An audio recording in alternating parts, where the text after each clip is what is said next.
You used to be married to your daughter.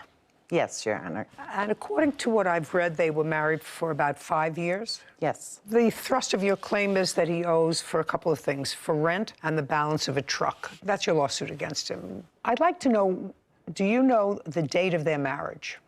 3/16/2011. And your ex-wife's first name? Jacqueline. And when did you and your former wife separate? In 2020.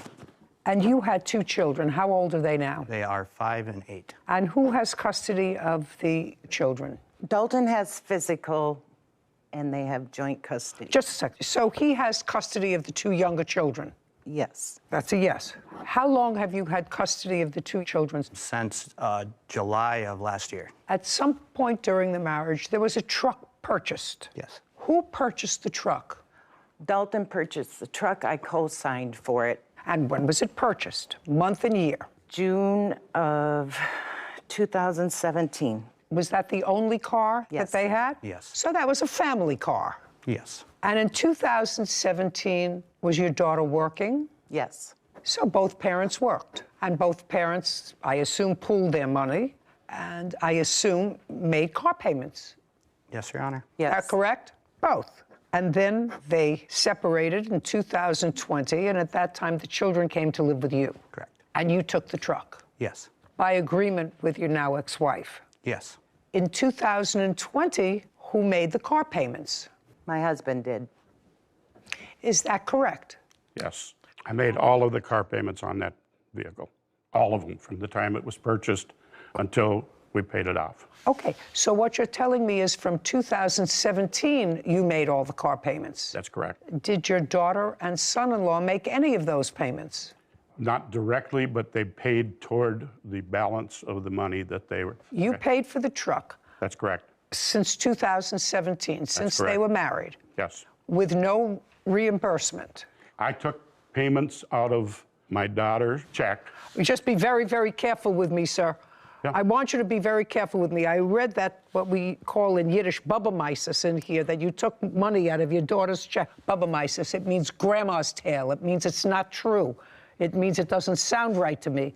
I read it in here. Don't try to repeat it here because that won't be good for you. Okay, I'm going to believe you if you show me copies of her checks that you made to her with withdrawals from money she owed you. That's all I want to see. Do you have that? I do not. Not, of course not. Now, he has the truck, and this was clearly either a gift or a marital debt. Either one of those 2 things. It's either a gift or a marital debt. It was a family car that was used by your daughter, her husband, the grandchildren, with, according to you, no reimbursement, according to you, except this ridiculous reimbursement from your daughter's check, which I don't believe, so I'm not even going into it, with no reimbursement 2017, 2018, 2019, 2020. And when your daughter and the defendant separated in 2020, according to him and according to you, he took the truck and the children. And that was with her consent or not? Yes, it was. With her consent. Is that so far right? That's what you're telling me. It's accurate. Right. Did you intervene in the divorce proceeding and say that there is money owed, marital debt owed, and part of the marital debt is this loan on the truck? No. No, no. The answer is no, you did not. It would also be fair to say that you don't know how much, according to you, she paid for the truck. I do, Your Honor. I have Well- that ledger that I have. I would go to her each week and say, Jacqueline, how much can I take toward the loan? And that's how much I would take off each week. All you have to do, sir, is show me. Otherwise, this is a whole bunch of nonsense. Yeah. It's a marital debt. You did not intervene in the divorce proceedings and say, listen, this is a debt that's still outstanding, whatever it is, $2,000, $3,000, $4,000. You didn't do that. Now, the only thing that you can say to me with regard to this truck business is if you had, careful, had an agreement with the defendant in 2017 to pay the truck. And be very careful, because what you've told me is he didn't make any payments to you from 2017 ever. He made some payment. Just a second. Interesting. Show me where he made payments?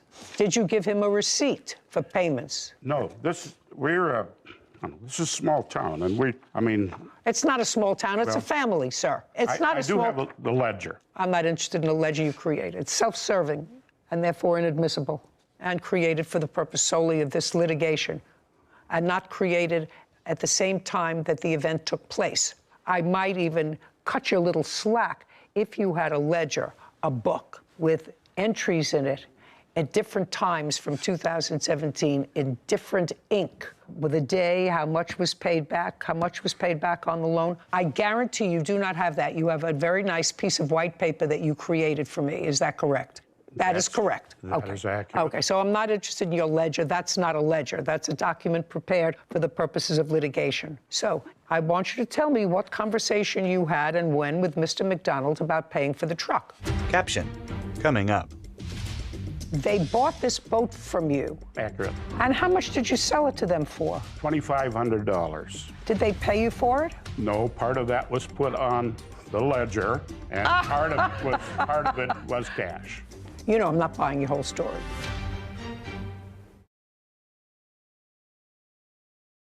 A courthouse. The Judy Justice logo appears.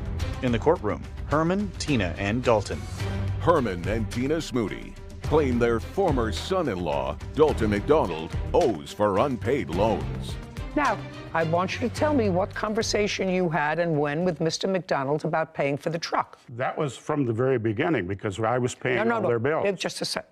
I don't care whether you were paying their bills. I understand you were paying all their bills because they came to live with you for a brief period of time because they were evicted for whatever reason, and that was sometime in 2016. Okay. So I understand that you were paying their bills. Well, sometimes that's what parents do. They pay their bills. We were paying their bills because they had no checking account. That doesn't matter to me. I want to know your conversations with, where did it take place? Because you're not suing your daughter, you're suing him. The conversation was when we rented the farm for them, which I know is not with the truck, but the landlord would not let them rent from them because they had terrible credit. We'll get to the rent later. Stick with the truck. Don't talk to him when I'm asking him questions. Well, the truck was the same thing. We put that on the ledger then, or on the running total, and they agreed. They both agreed that they were going to pay us off. Okay. He came over on Labor Day weekend, and I showed him the ledger, which he saw all the time. No. Don't tell me what he saw. Don't tell me what he saw. If what you're saying is you showed him the ledger when he came over with the boys, yes, and he was going back to Minnesota. Right. And he brought the boys to see you to say goodbye? Correct.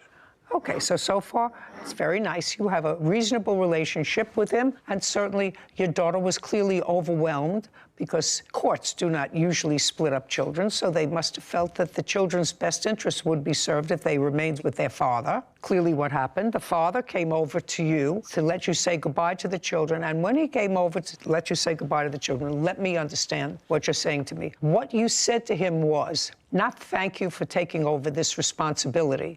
Your daughter had more children than she could take care of, physically or financially, right? Clearly. Yes.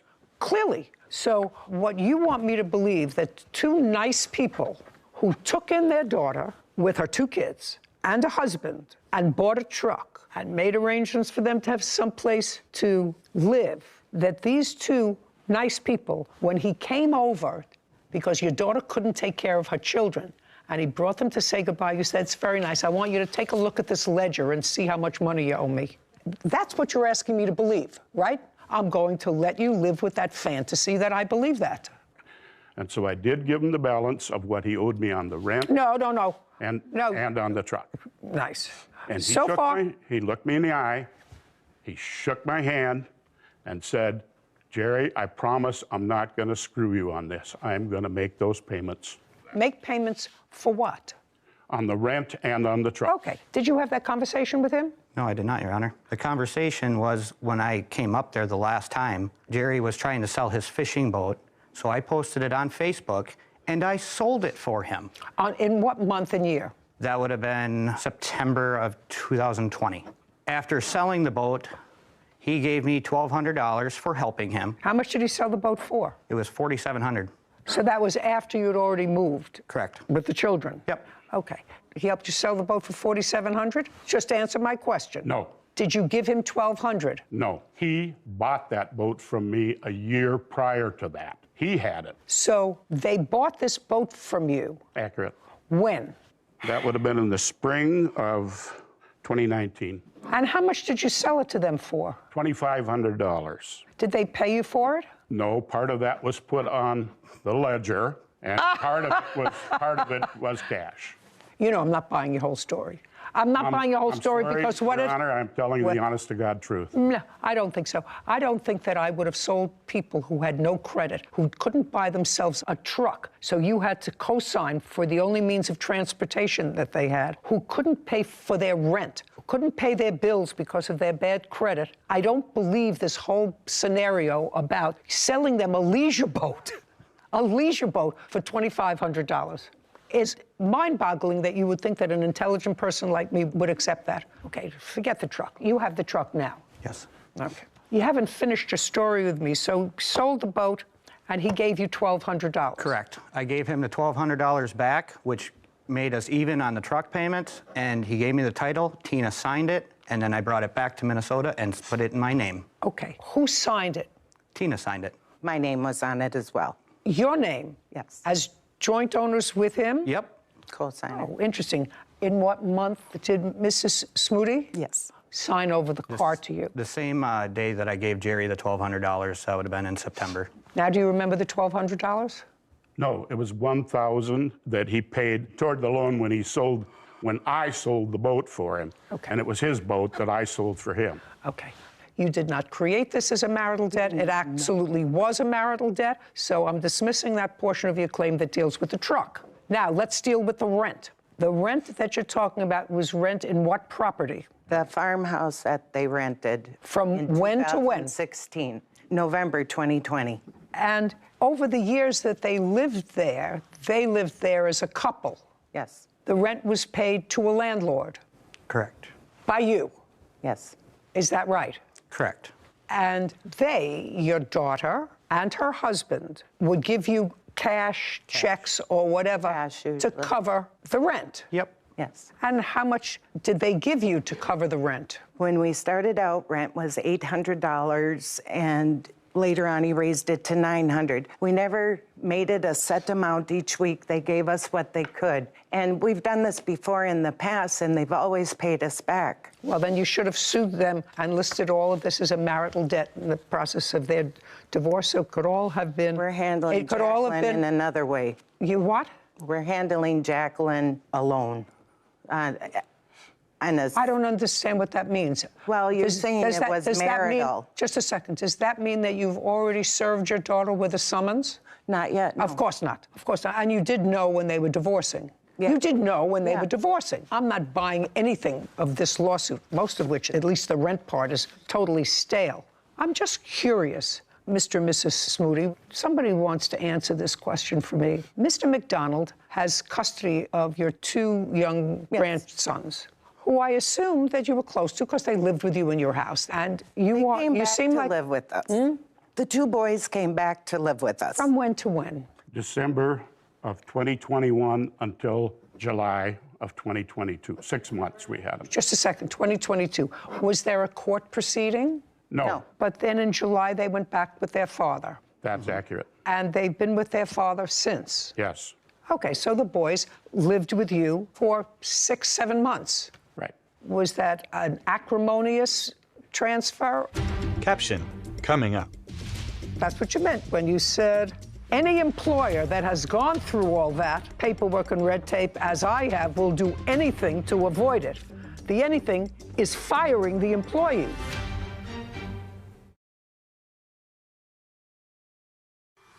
A courthouse. The Judy Justice logo appears. In the courtroom, Herman, Tina, and Dalton. Herman and Tina Smoody are accusing their former son-in-law, Dalton McDonald, of refusing to pay back loans. Was that an acrimonious transfer, or was it something that you both... What happened there was he called my husband to see if No, we would... no, don't tell me what he said to your husband. Okay, you I can will tell you him. then. He called me in December and asked me if I would please take the two boys. I told him, I will take them, Dalton, if you start making regular payments, Oh, well, we that's, would. we're out of the money business now, sir. What you're saying is from 2017, when the children were in his custody, your daughter may have been there, but they were in joint custody, and then he maintained custody of the children, and during the time he maintained custody of the children, there was no question whatsoever that he was not paying you back money. He did not make any payments to you. Occasional here and there, we don't keep records. All of a sudden, now you have the boys with you, and then in July, he comes back and he takes the boys back. All I asked you was whether that was an acrimonious, which is an unpleasant, or a harmonious transfer of the children. Mr. Smoody was in July.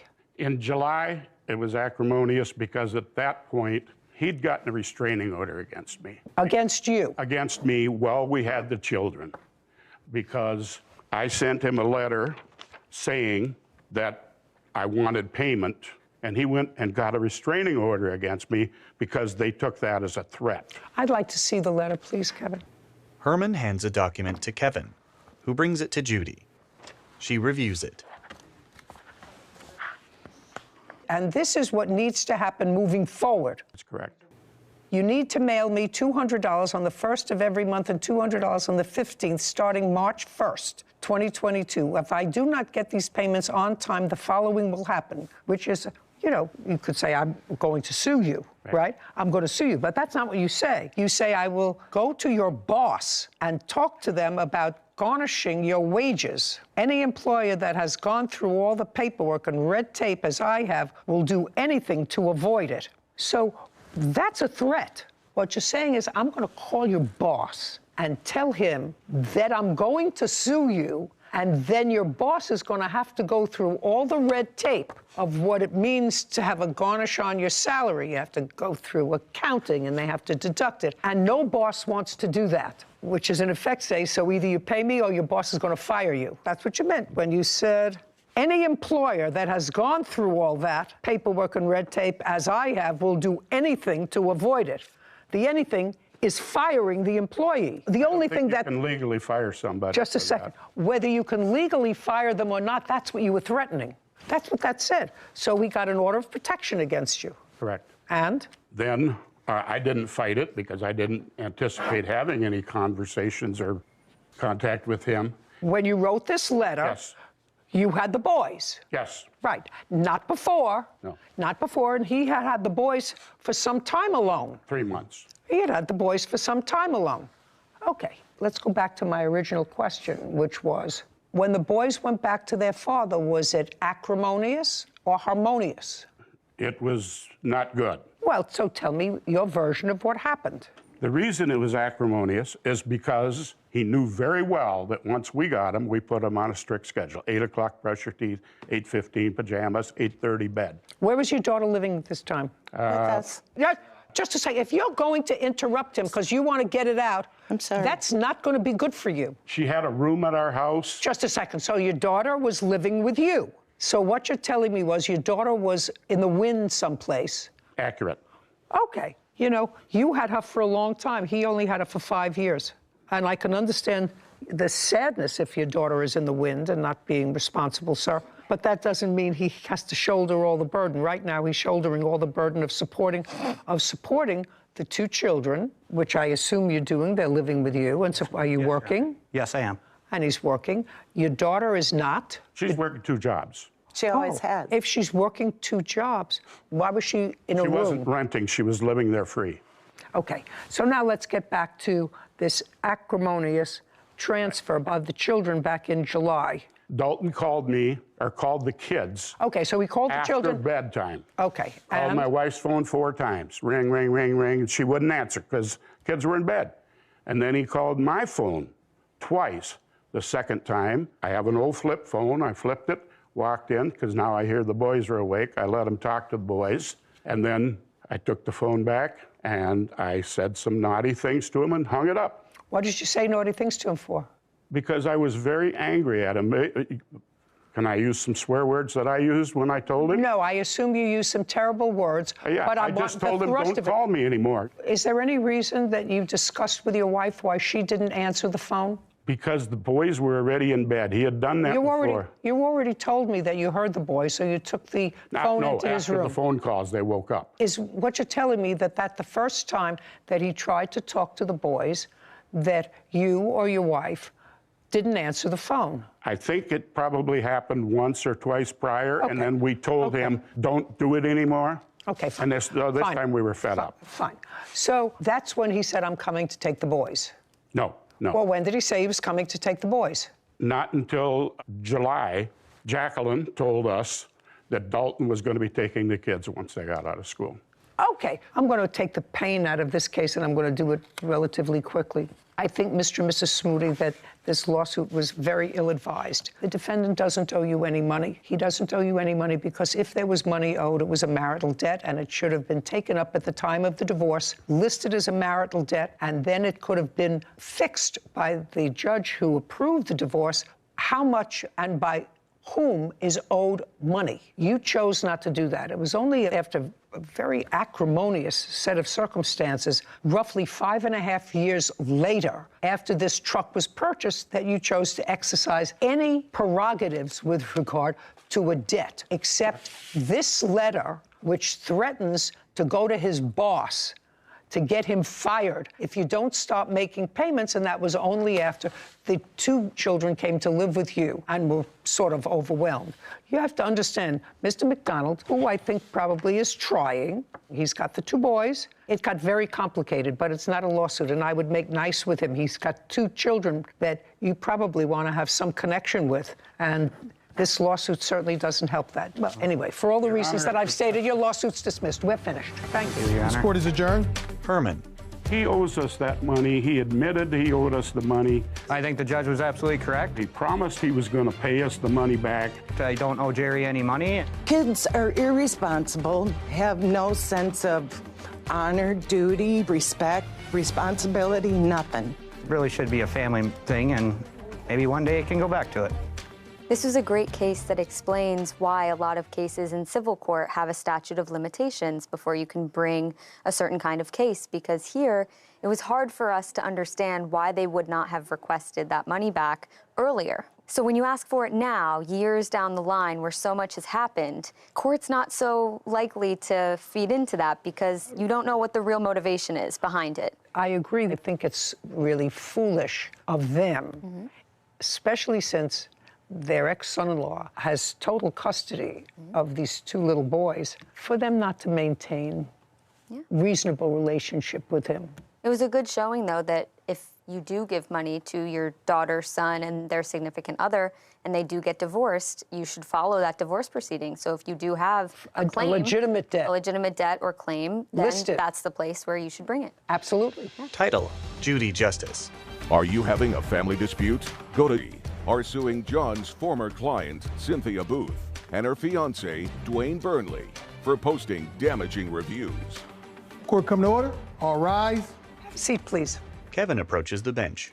Hello, Judge. Why, Case Kevin? 2079, Frazee versus Burley Booth. Thank you. You're welcome. Mr. Frazee, you are an electrician by trade. Correct. And how long have you been in that business, sir?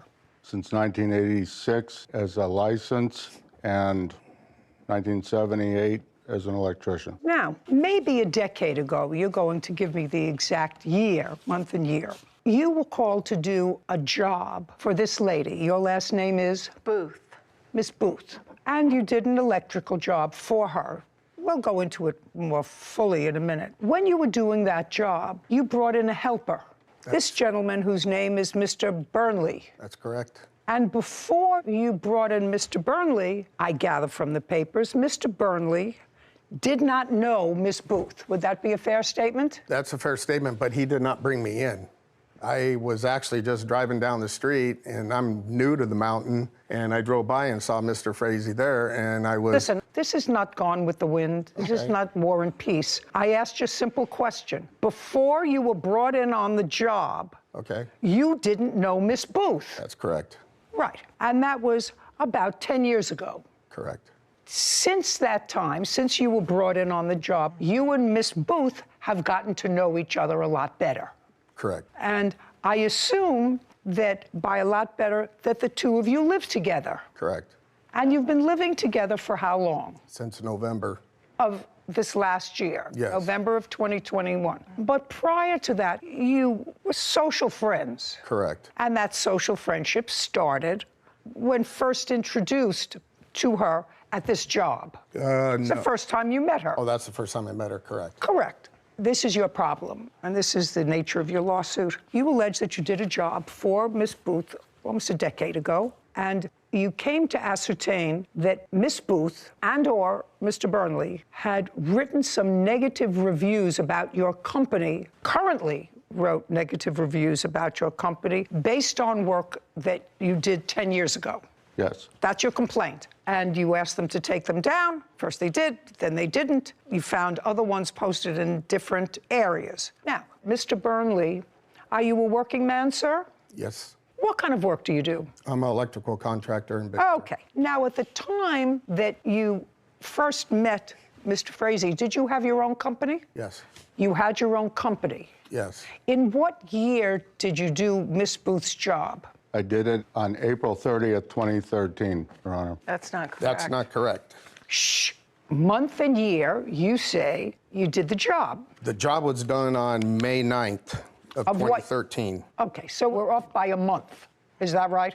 I don't care. You were talking about 9 years ago. Correct. Now, tell me something about the job. What was the nature of the electrical job that you were doing? An older home needs to have at least a minimum of a 100 amp service. Ms. Booth's home had a 70 amp service at the time. She was purchasing it, and that came up on the inspection report to replace that, which I was engaged to do. So far, correct? No.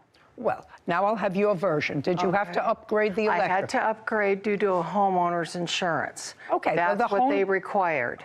What's the difference in what he said? He said that you had to have your electricity upgraded, and it came up in the inspection report. It did not come in an inspection report. Well, then how did they find out? Who found out about with it? my policy. What do you mean you were honest with your Well, policy? they asked me what year the house was and what amperage it had, and I said 75. And your insurance company said to you, it has to be 110. 100. Or 100. Yes. Before you could move into the house, for one reason or another, you had to upgrade the electric. Correct. Okay, and you hired Mr. Frazee to do that. Yes, they were my friends.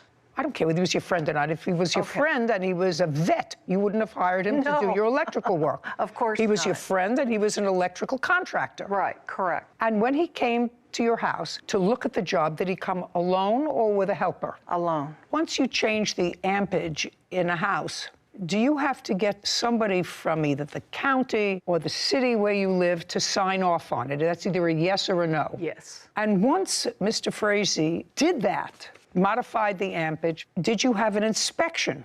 Yes, Your Honor. Do you have that inspection? Yes. I'd like to take a look at it. And the job was not... I didn't ask you anything. That also includes Mr. Burnley's Just a second. inspection. Just a second.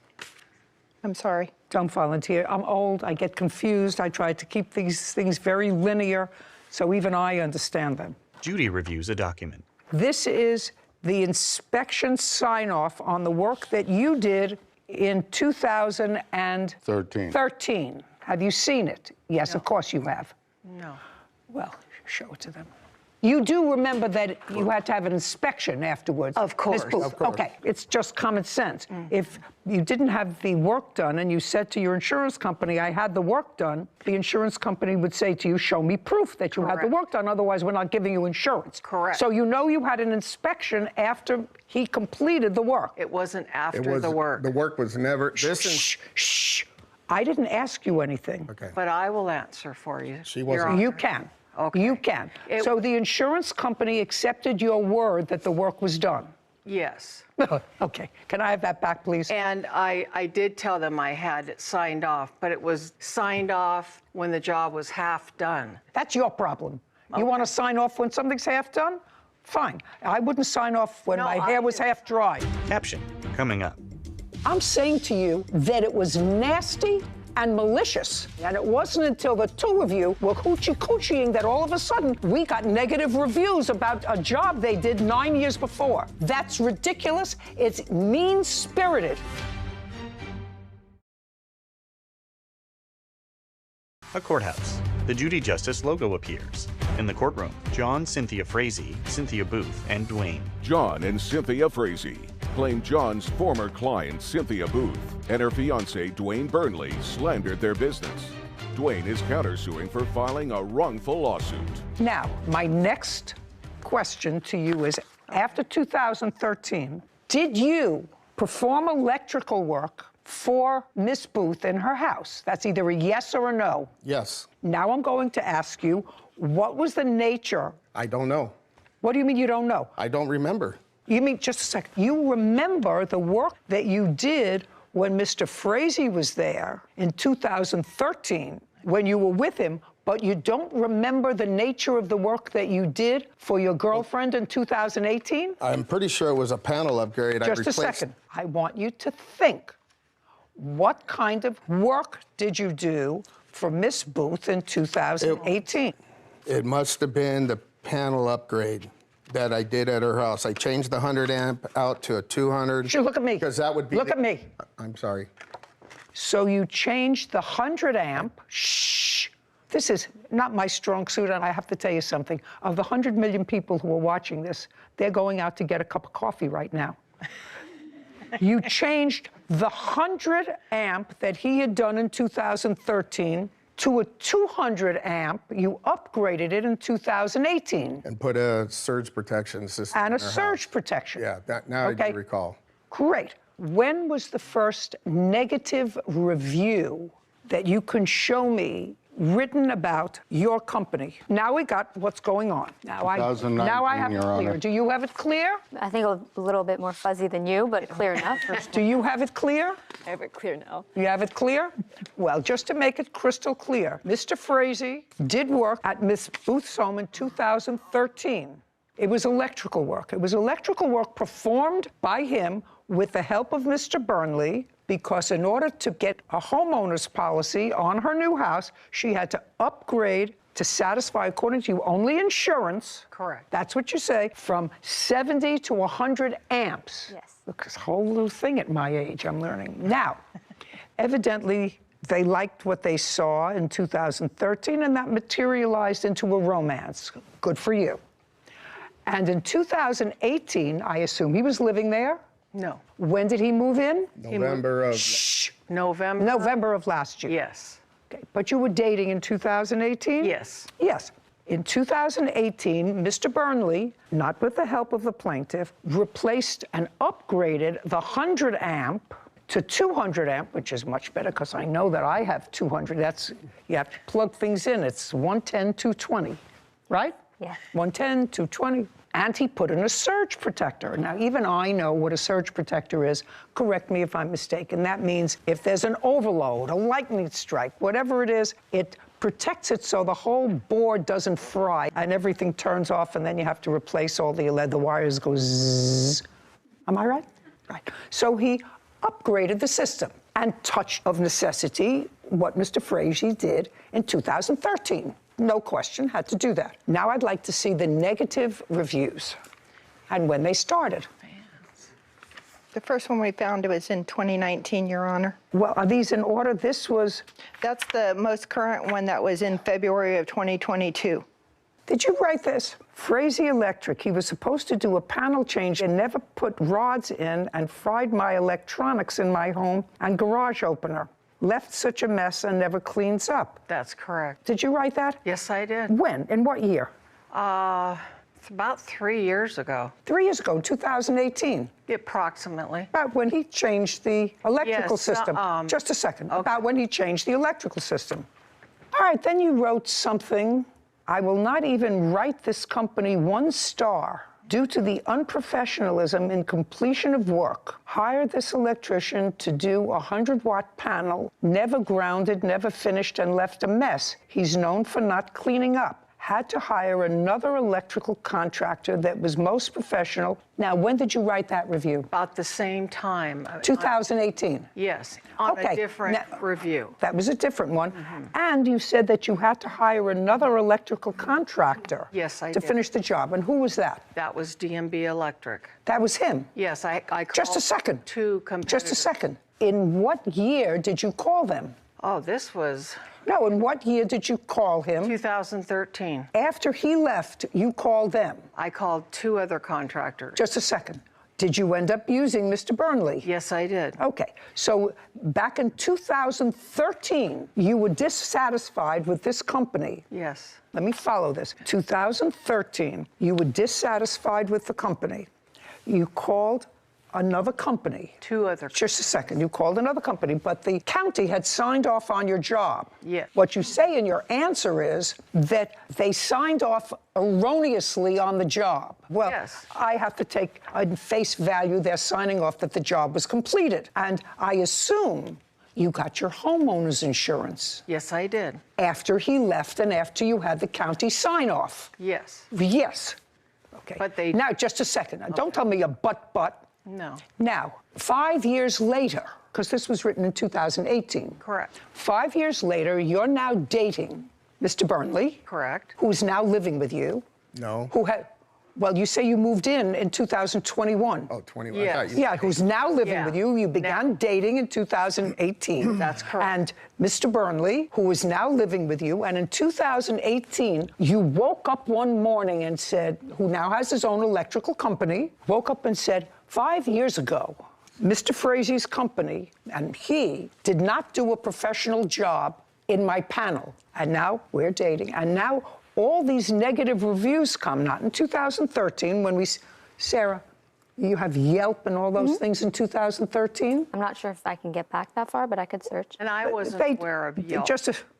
I don't care what you were aware of. Okay. You mean you woke up in 2019 and found out that you could give a star or a review? That's the first time you found that out? I don't believe you.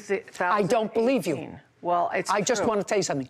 I don't believe you. I don't believe that when you want to go to a restaurant, Miss Booth, and it's a new restaurant, you don't take a look on your computer and say, I wonder how many stars it got. I wonder if there are any reviews on this resort. Yes. Well, then you were smart enough to do this. My sons are in IT, so they I want to told- tell you something. I don't believe you. Okay. Because I'm older than you are. And I know about this, and she can tell you I'm an idiot on the machine. Well, I I'm don't buy it. And I don't buy actually. Yeah, it is. I can't see any Your of the Honor, reviews. No.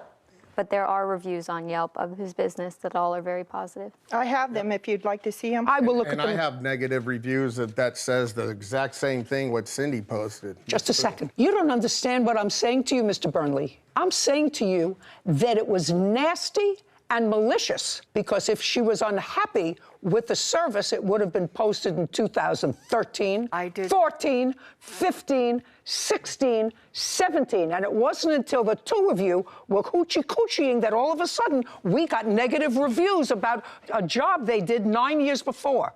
That's ridiculous. It's mean-spirited. Caption coming up. All those positive reviews that you posted, did any of them have to do with people that you're sleeping with? That's a question. No, No, of course not. Of course not. I'm not that Okay. kind of girl.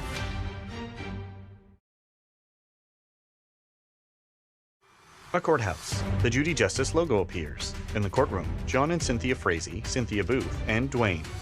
Electrician John Frazee has accused his former client, Cynthia Booth, of posting damaging reviews years after the job was completed. It's mean-spirited. That's not correct. Just a John. sec. You say it's not correct. Well, I'm I'm just looking at the saying- timeline. I'm looking at an inspector's report. Right. Who is a disinterested party, who signed off on an electrical work. I'm listening to Mr. Burnley, who 5 years later did work that replaced his work from 100 amps to 200 amps with a surge protector, and all of a sudden, you start writing negative reviews about their company. That's the timeline. And if you want to try to fill me in and make me feel as if I made a mistake, I'll give you 30 seconds to do it. Okay. Yes, we started seeing each other in 2014.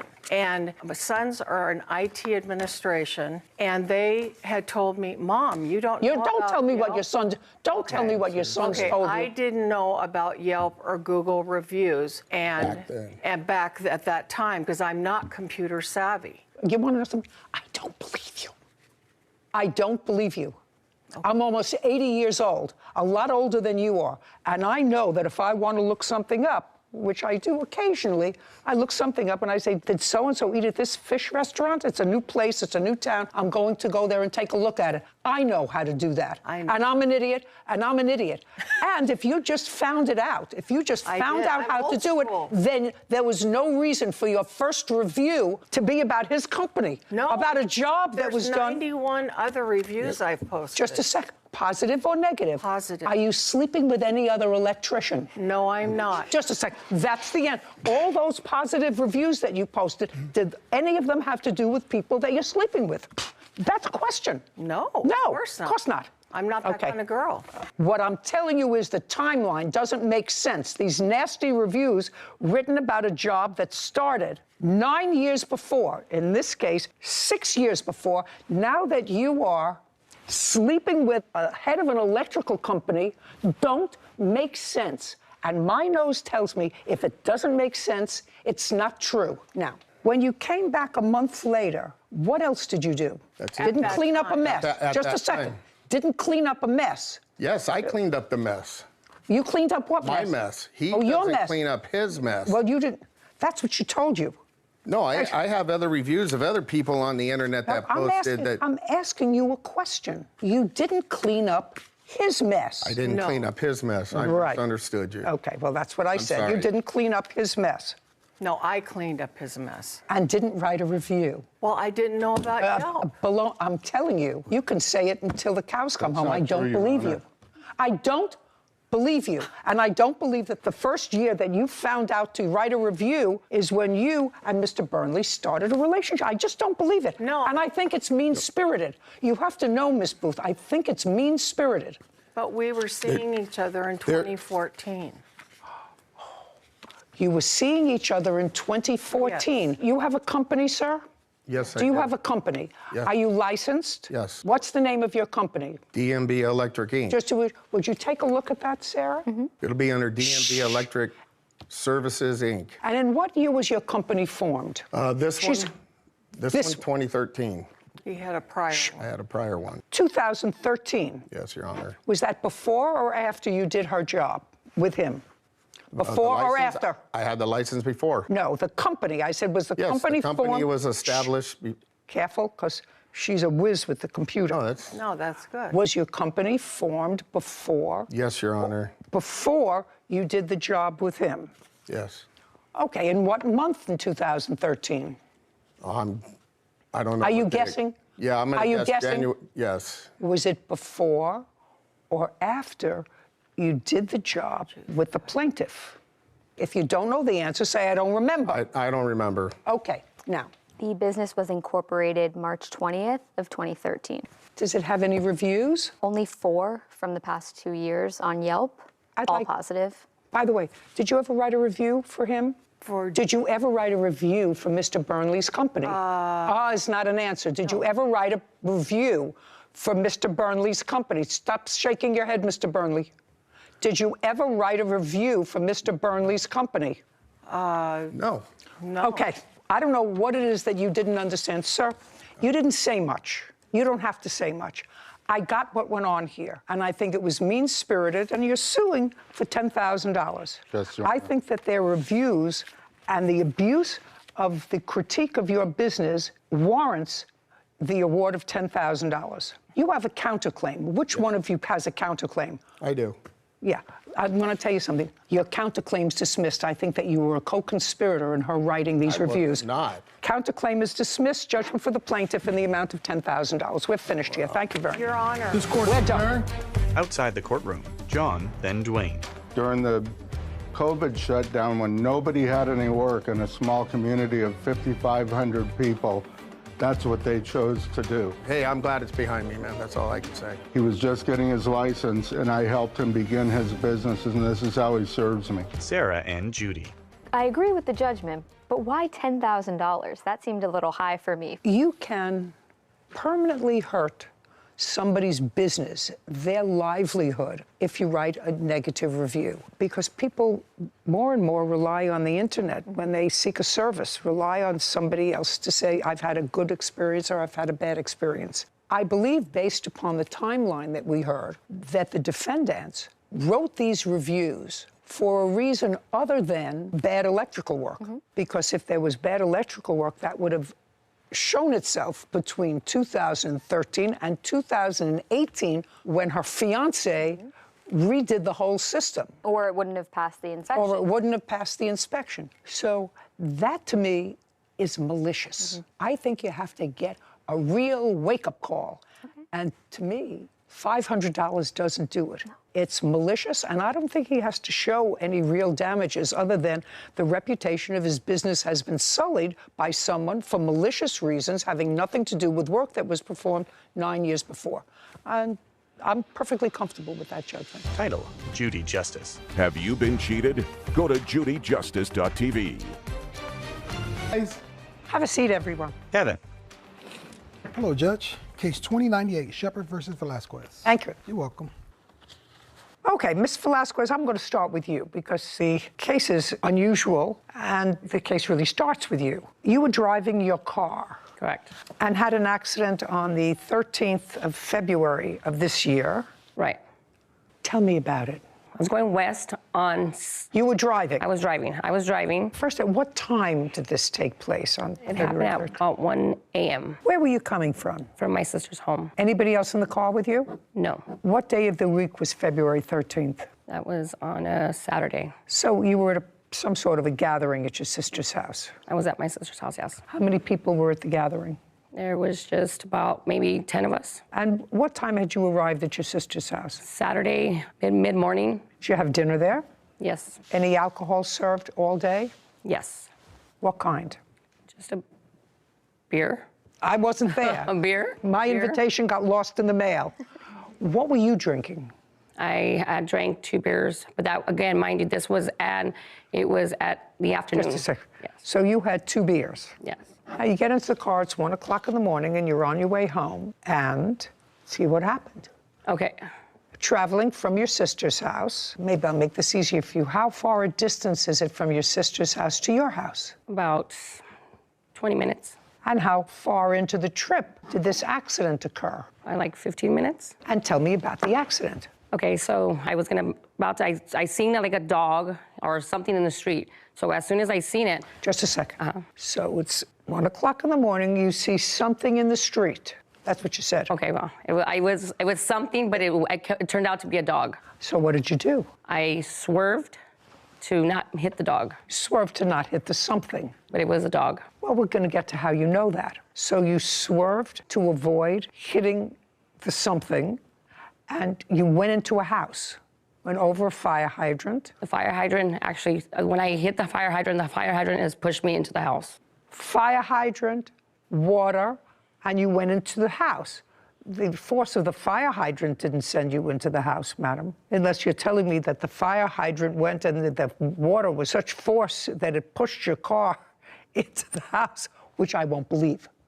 Do you understand? So you swerved to avoid something in the road and were clearly going at such a speed that you went right into a house. Did you go through the wall of the house?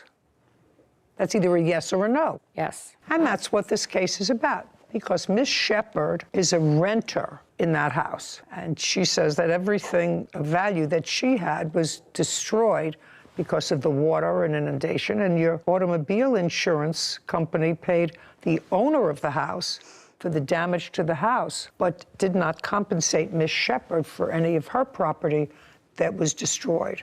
That's what the case is about. Correct. So now this dog becomes sort of interesting. You have a dog? I do. Now, you say that you swerved to avoid something that you subsequently said was a dog. Now you're in the house, because that's where the car is.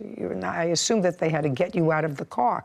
Or did you get out of the car on your own? Yeah, my car was not in the house, but I was out of the car. I got out by myself. Do you have photographs of the house? I do. I'd like to take a look at them.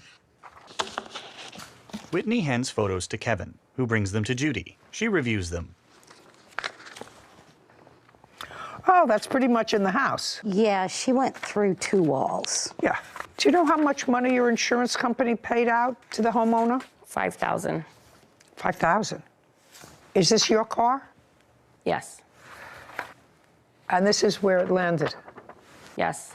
Okay, now, you got out of the car, And what did you do? I got out of the car. My sister, she was there too. What do you mean your sister was there too? She was following right behind me because she's the one who she had seen the dog that I swerved to hit. She's seen the dog as well.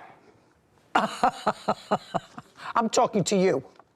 You got out of the car and? I went to walk to get my sister. And? And we waited for the ambulance to get there. For whom? For me. What was wrong with you? I had 3 broken ribs. Where did you wait for the ambulance? Right in front of the house. Now tell me about the dog. The dog, the car came to a stop, I seen the dog run back into the yard. Yeah. So you're crashing into the front of the house. Your eyes are in front of you. You're crashing into a house. You take down the whole wall when you crashed into the house. And what you're telling me is you crashed into the house, and out of what kind of vision? You went through a wall. How did your eyes get to the backyard? You swerve.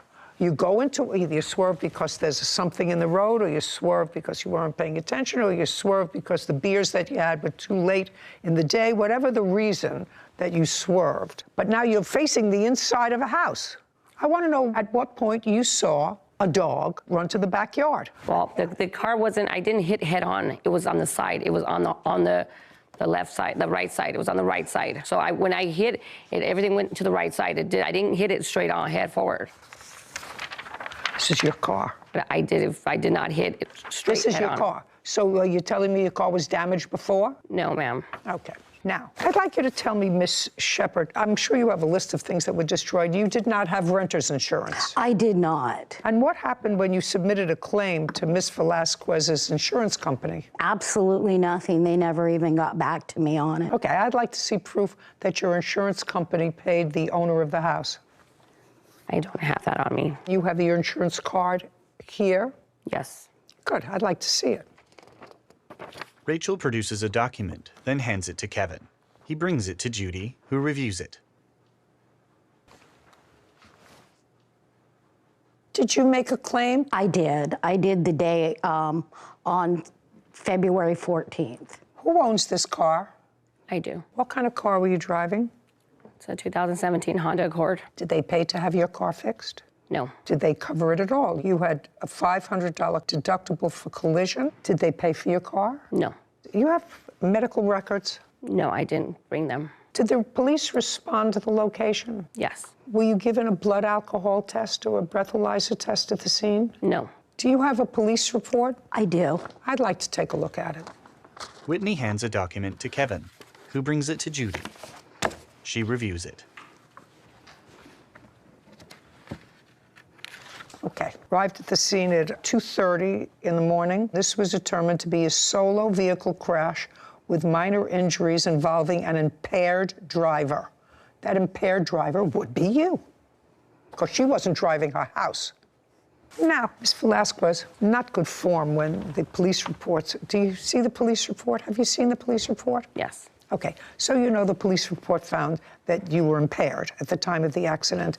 It also indicates that the police officer immediately after the accident questioned you on a gurney in the hospital. And that was immediately after this happened. I'm going to read what it says. Party 1, Velasquez, was riding her Honda at 55 miles per hour while under the influence.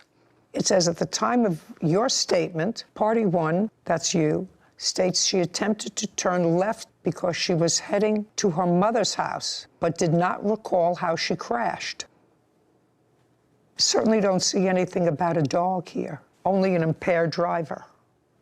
Okay, and then later you told this police officer that you admitted drinking 3 beers early at her home. Police officer said he asked you whether you felt the effects of alcohol drinks, to which you replied yes. The officer conducted a limited number of field sobriety tests at the hospital, which Party 1 failed to perform. Party 1's objective signs and symptoms of intoxication, and you were placed under arrest. No, ma'am. Yeah, I placed Party 1, that's you, under arrest for DUI. Caption, coming up. This police officer determined that you were drunk, and this police report has absolutely nothing about a dog causing the accident. It has you saying, I don't know what caused the accident. Guess. And later today. I don't understand what the issue is. She paid for the tickets. You did not, but you used the vouchers. I did. Well, then she's entitled to be compensated for what she paid. I mean, I don't know. This is not rocket science. Am I missing something here? Sarah shakes her head. A courthouse. The Judy Justice logo appears. In the courtroom, Whitney and Rachel. Whitney Shepard claims motorist Rachel Velasquez owes for property and water damage after Rachel's car ran over a fire hydrant and crashed into Whitney's home. Something just came through my house. My house exploded. I'm stuck in here. I don't know what's going on. There is a car in my house. Oh my God. They hit the fire hydrant. They went through my house. I no longer have a house. Okay. Did you receive a citation? No, I did not. You didn't? No, ma'am. Really? No. Well, then you want me to assume that when the police officer said that he placed you under arrest, and I can understand why they didn't remove you from the hospital, that you were subsequently given a citation, but you had to receive some sort of citation from the police, madam, unless you have medical records which indicate that the blood that they drew indicated that there was no alcohol in your system, because this police officer determined that you were drunk. And this police report has absolutely nothing about a dog causing the accident. It has you saying, I don't know what caused the accident. Yes. Okay. Ms. Shepard. Yes. The defendant is responsible for the damages done to your property. And so I've seen the extent of this damage done to the house. Were you able to stay in the house subsequent to this crash? No. Where did you go? I got relocated to Corona. I'm renting a room in Corona. And had you been renting the whole house? Yes. Yes. For how long? 10 years. And what was your rent on the house? $7.15 a month. And in the 10 years that you lived there, you accumulated all your stuff? Well, that and time before I lived there, but yes. But for 10 years? For 10 years, Were you yes. able to take any of your furniture? I got 3 pieces of furniture, which included my mattress. That was okay? It was okay. Okay. And I got an armoire that is ruined at the bottom from the water, and a dresser that was ruined from the water. The rest of the furniture in the house, did it belong to you? It did. Okay. So you had a table, chairs, eating? Table and chairs, no couch. It was a small house, 457 square feet. What about your clothes?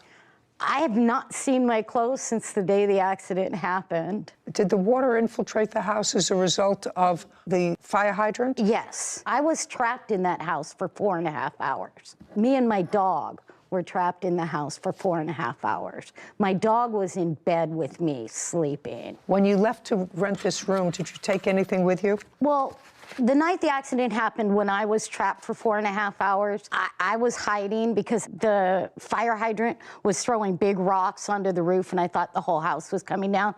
But I kept coming out and filling a backpack with things my grandchildren had given me and pictures of my grandchildren. I didn't even think to take clothes or anything out. And you went right there to some place where you were relocated? Or did you Yeah, go to I was a relative's? relocated immediately. It was red tagged, and it took 68 days to get a yellow tag so I could hire a company. Do you know how much the landlord got for the damage on this house? She had insurance, and she's rebuilding right now. So she had her own insurance? She had her own insurance, yeah.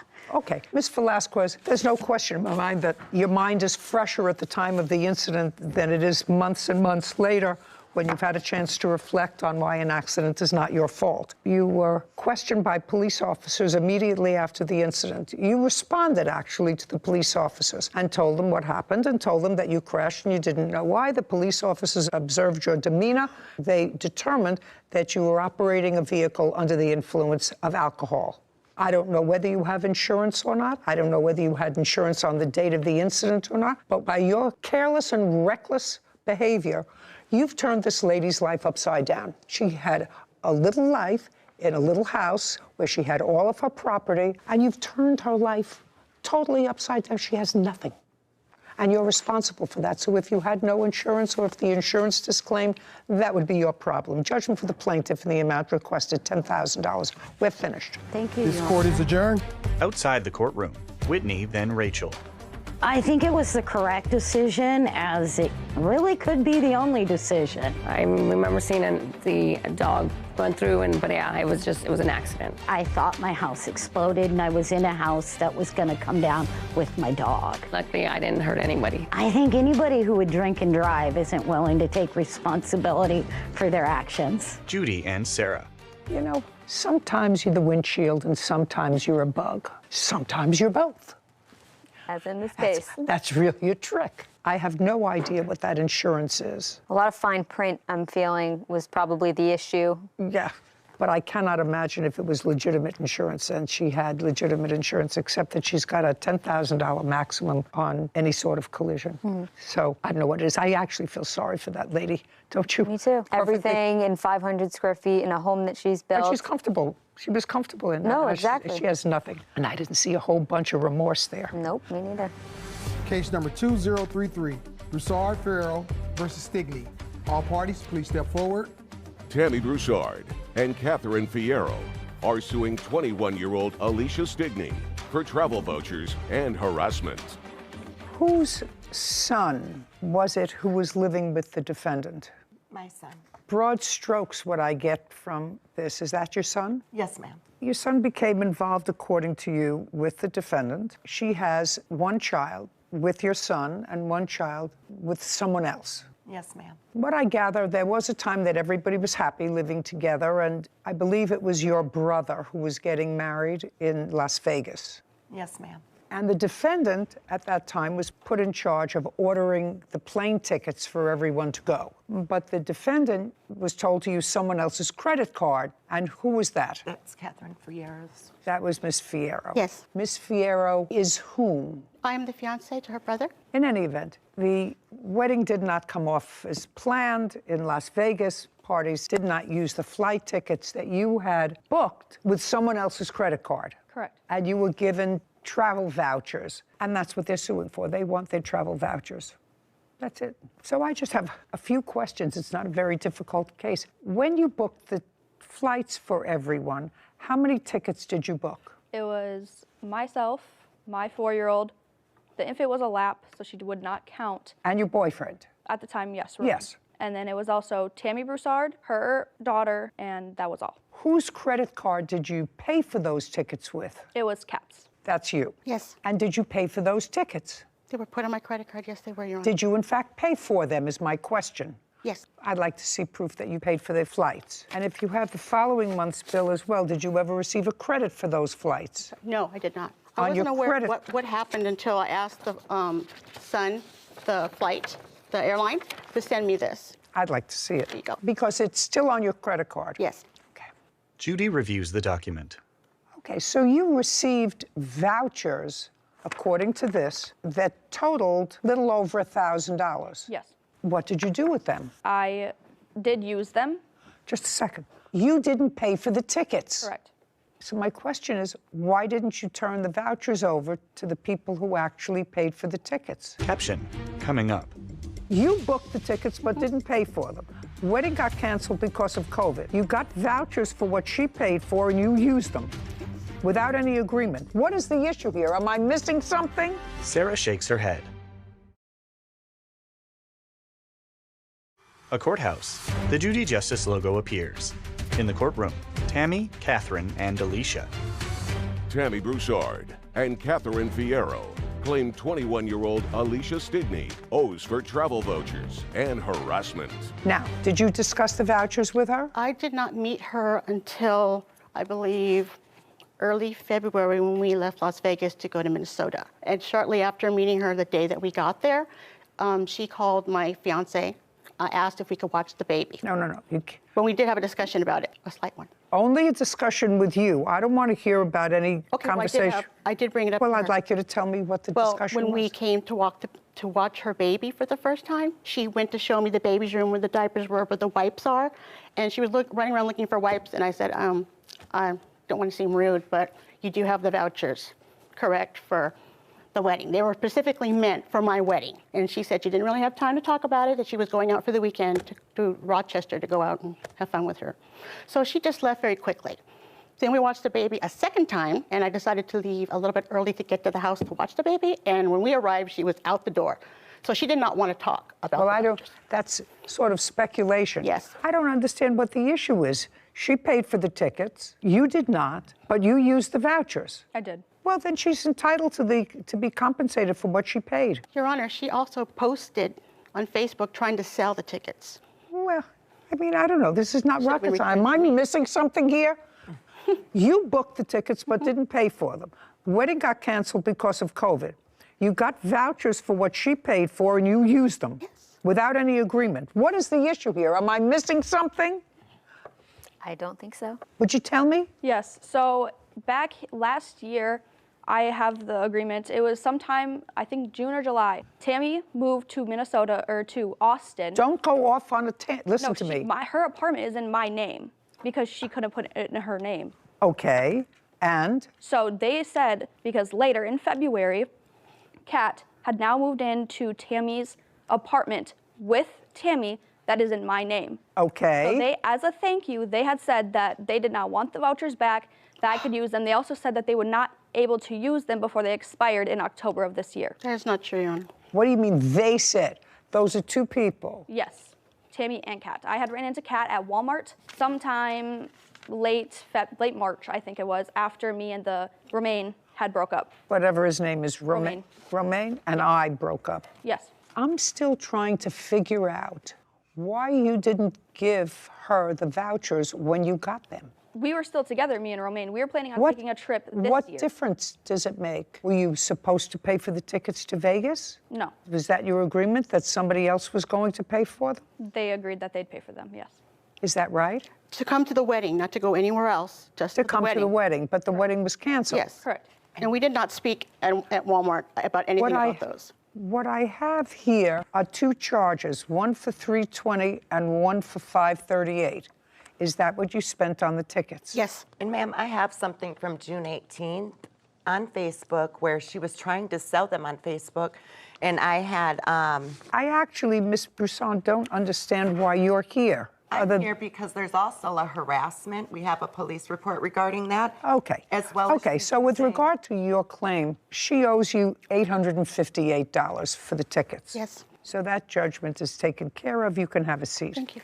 The other part of the claim is for harassment. Do you want to tell me when this harassment started? I assume it was after your son and the defendant terminated their relationship. And if you indicated that you had a police report, I'd like to look at it. Yes, ma'am.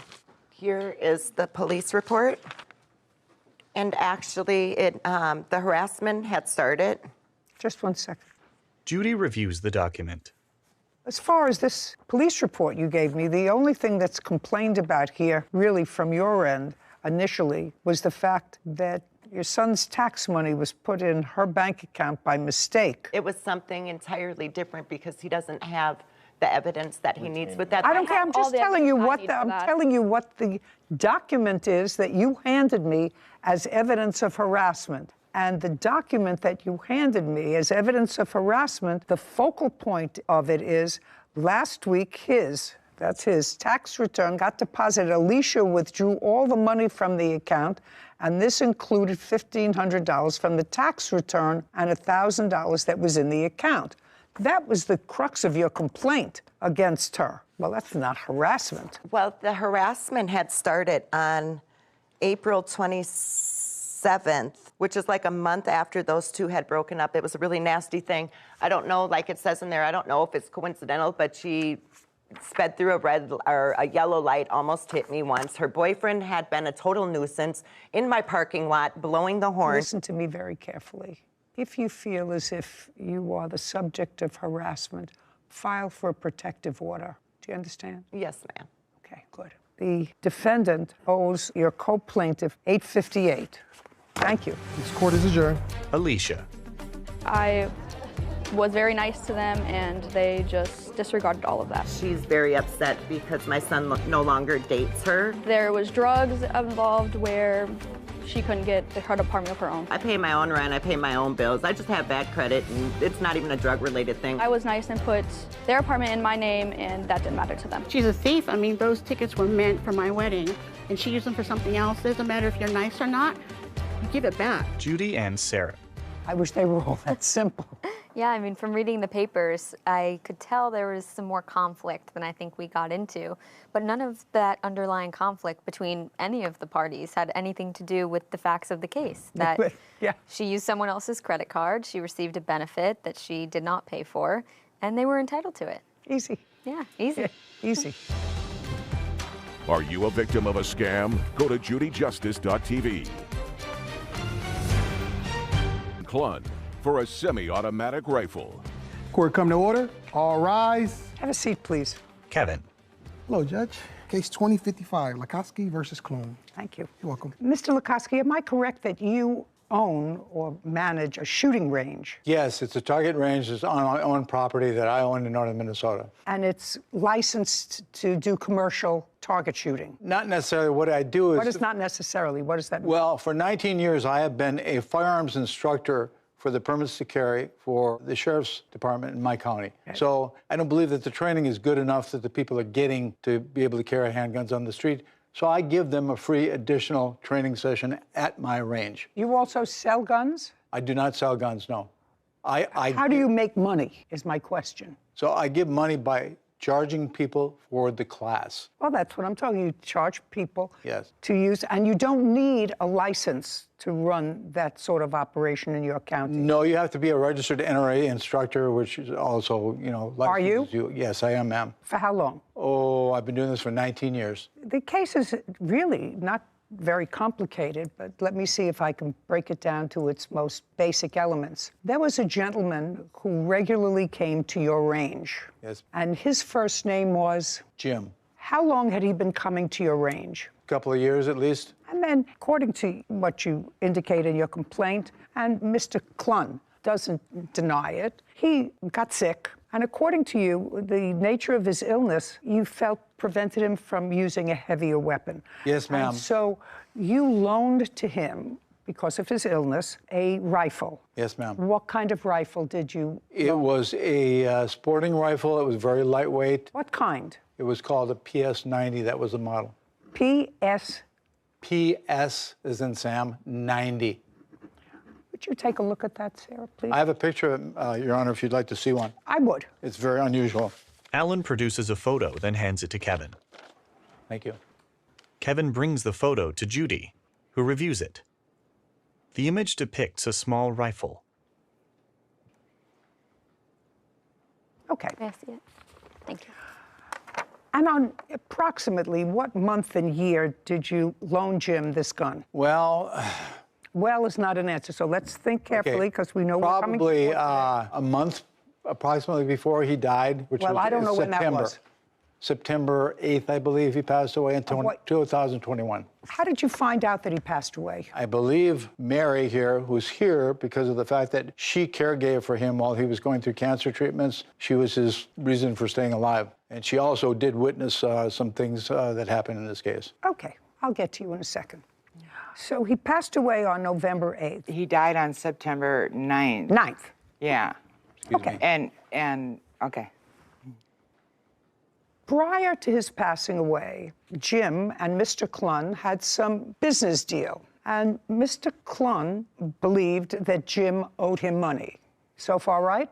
Correct. And after Jim died, Mr. Clun went to Jim's home and took several things from the home to satisfy that debt. No, I did not do that, Your Honor. I never came back to the house. I never took anything. Everything I received prior to his death. Okay. Tell me when you received the gun that belonged to Mr. Lukoski. Looks like 5/20/21. Can I see what you have that indicates that you received the gun in May? Because you gave it to him about a month before he died? Approximately a month. Well. Could have been a little longer. It had to be longer. Okay. I picked it up the 5th month. In May? Yes. Okay, and you couldn't have given it to him in August? Yeah, you're right. It had to be before then? Okay. And tell me the circumstances, because that's what this case is about. Mr. Lukoski claims that it was his gun. It was a loan. You had no right because you took it. You got it, evidently, you want to tell me, from Jim, and then subsequently sold it. Yes. Yes. Okay. So I want you to tell me the circumstances surrounding your getting possession of this gun in May of 2021. Jim was in need of money, so I loaned him money, and in trade for the money as collateral, he said he would. Okay. And I'm going to let you tell me this because Jim's not here, so I'm going to have to get more specifics from people who were his caregivers to buttress what you're saying to me. He needed some money. How did you know him? Best friends from high school. And you remained friends? Yes. How did you find out that Jim needed money? Jim called me up, and he was getting scammed, but he wanted the money, and he told me he was getting scammed by whom? I don't know who it was, but anyway, I would give him $2,500. He would go to the post office and mail it somewhere. But every time he did that, I would receive collateral of motorcycles or guns. Just a second. I want you to run this by me. Jim called you and said, I'm being scammed? No. I think he's being scammed. I don't care what you think. Okay. What you think is unimportant to me. I want you to tell me the circumstances surrounding the money that you gave to him. He called you and said... He needed to borrow money. I borrowed him the money. No. I need to borrow money. Had you ever loaned him money before? Yes. Often? No. In the last year of his life, I did probably a half a dozen times. Just in the last year. So when he called you and said, I need to borrow some money, the reaction, even from a best friend, would be, of course, if you need money, tell me why. Right? That's a natural question. And so that's what you asked him. Tell me why. And I asked him that question, and he said he was going to be receiving $1 million or $2 million in the next few months. Okay. Alan shakes his head. Caption, coming up. So you brought Mr. Lukoski's gun back to Jim while he was alive? No, I sold the gun. Keep going. So you sold... This specific... Just tell the truth. You don't have to have a good memory. Sarah's eyes widen. A courthouse. The Judy Justice logo appears. In the courtroom, Alan and Jean.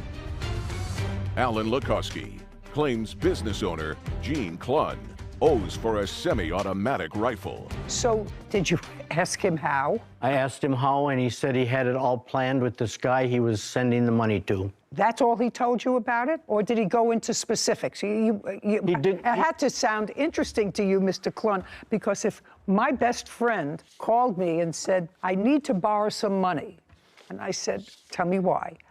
And she said, because I'm going to come into $1 million shortly, but I need to borrow money to get it to this guy before I get the $1 million.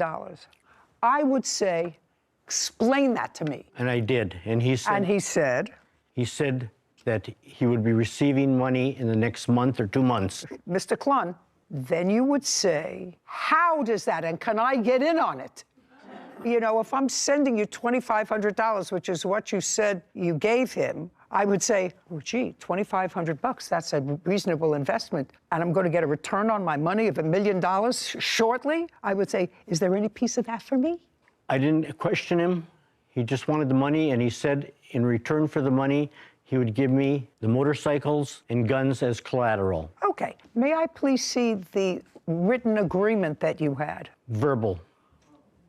So other than you and Jim, nobody knew about this agreement? Not that I'm aware of. Now, when was the first time you gave him money?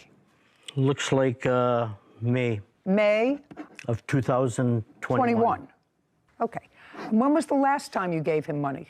7/6/21.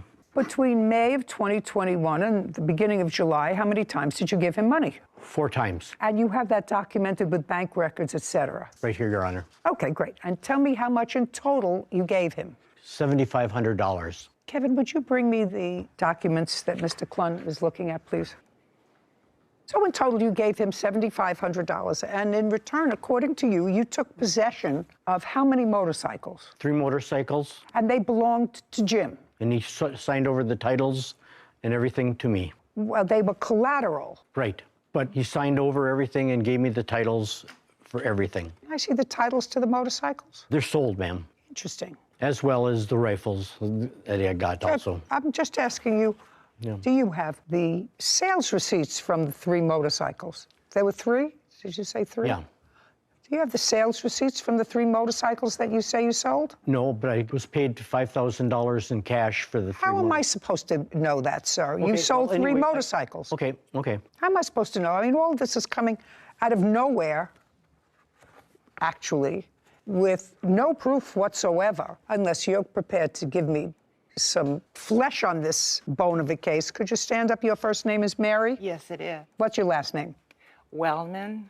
Were you Jim's caregiver? Yes, I lived in the upstairs of his house. Were you a tenant? We were friends since the late 90s when I first moved to the area. So regular caregiver of his, or were you just as needed? He developed cancer in the late 90s, and I stayed, then I lived with him in the first 2 years because of the 50-50 survival rate and the constant trips to the Mayo Clinic from where we lived were an entire day trip.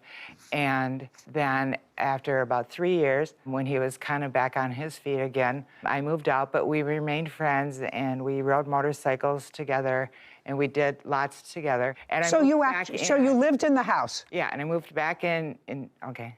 Okay. Were you living in the house when he bought these 3 motorcycles? 2 of them I was.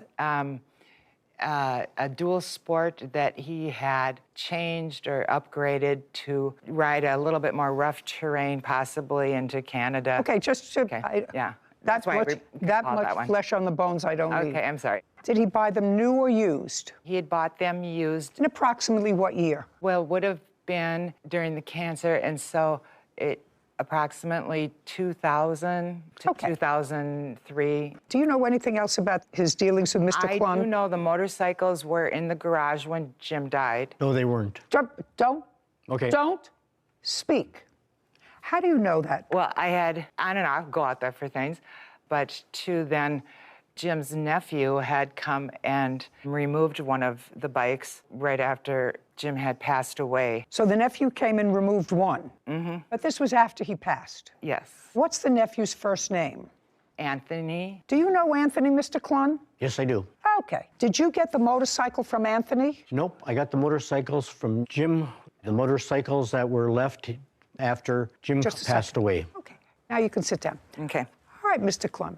Do you have any statements, text messages, or anything else indicating that Jim indicated to you that he could give you as collateral this rifle, other than the fact that he had it in his possession? I got more than 1 rifle.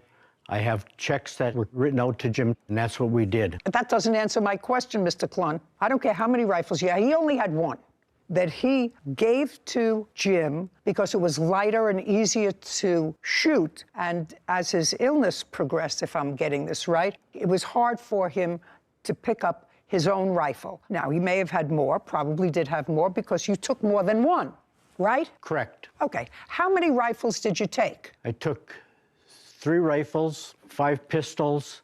I had to bring 3 of the rifles back. Where? To Jim to get replacements. The guns that were from Mr. Lukoski. Only 1? 3 of them. No, he said he only gave him 1. Oh, no, but there was 3 of them. So you brought Mr. Lukoski's gun back to Jim while he was alive? No, I sold the gun. Keep going. You sold... This specific... Just tell the truth. You don't have to have a good memory. Sarah's eyes widen. Caption coming up. If, heaven forbid, something happened to me and my dentist thought that I owed him $25,000, he couldn't come into my house and say, gee, this Ming vase is just going to cover my dental bill. You can't do that. And that's what you did.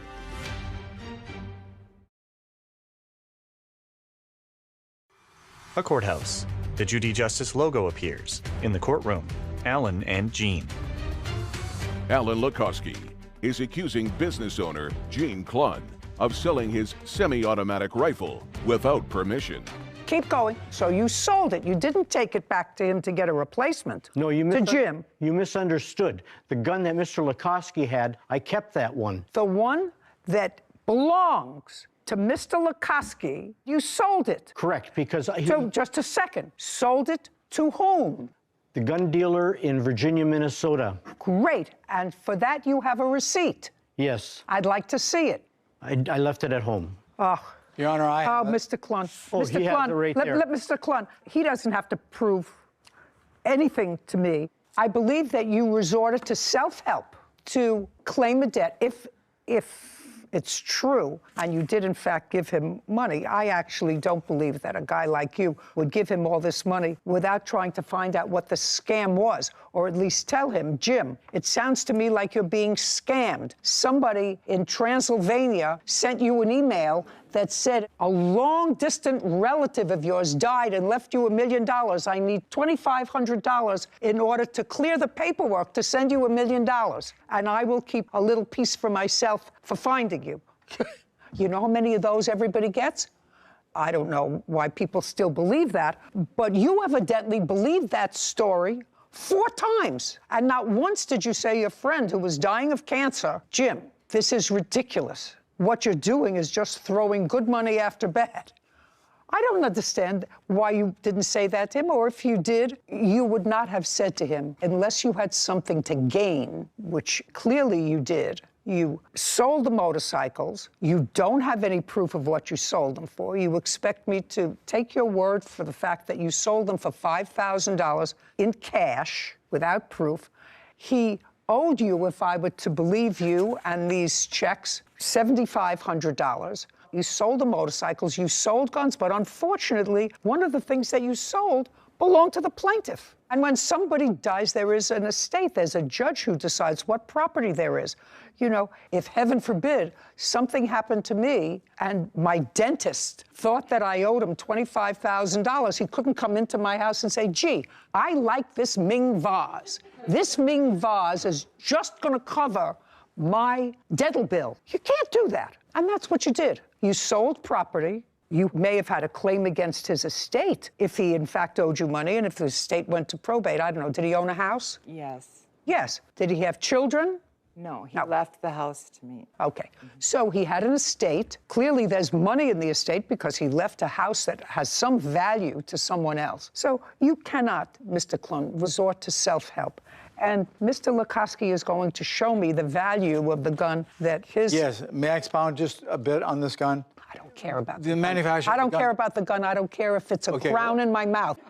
What's the value of the gun? The value of the gun at the time that this man took possession of it. Just give me an answer. It was $3,000. It's gained in value. Okay, well, who cares if it's gained in value, sir? I'd like you to show me where the gun is valued at $3,000. Did you look it up? I did. I have it. It's listed from the same photo. I found the website listed for $2,500. Okay. My law clerk found an ad online. Now you're going to show me what you want to show me, that the value is $3,000. Let me see it, please. May I say something else about this gun? Not until I look at this. I don't know what this is. Immediate checkout credit card. What is this? Look at the very top, please. I see what this is. I want to see what you paid for. This is something that's on sale, starting bid. It's just a typical price of what they sell for on Gunbroker. Okay. $2,500? Yes. Okay. Judgment for the plaintiff in the amount of $2,500. We're finished. Thank you. This court is adjourned.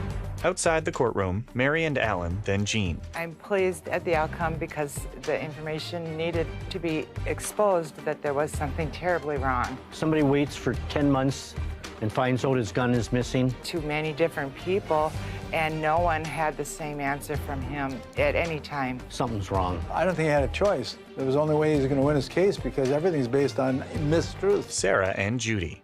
I could not get my mind around the defendant to have a friend since high school that you're best friends with, you remained good friends with.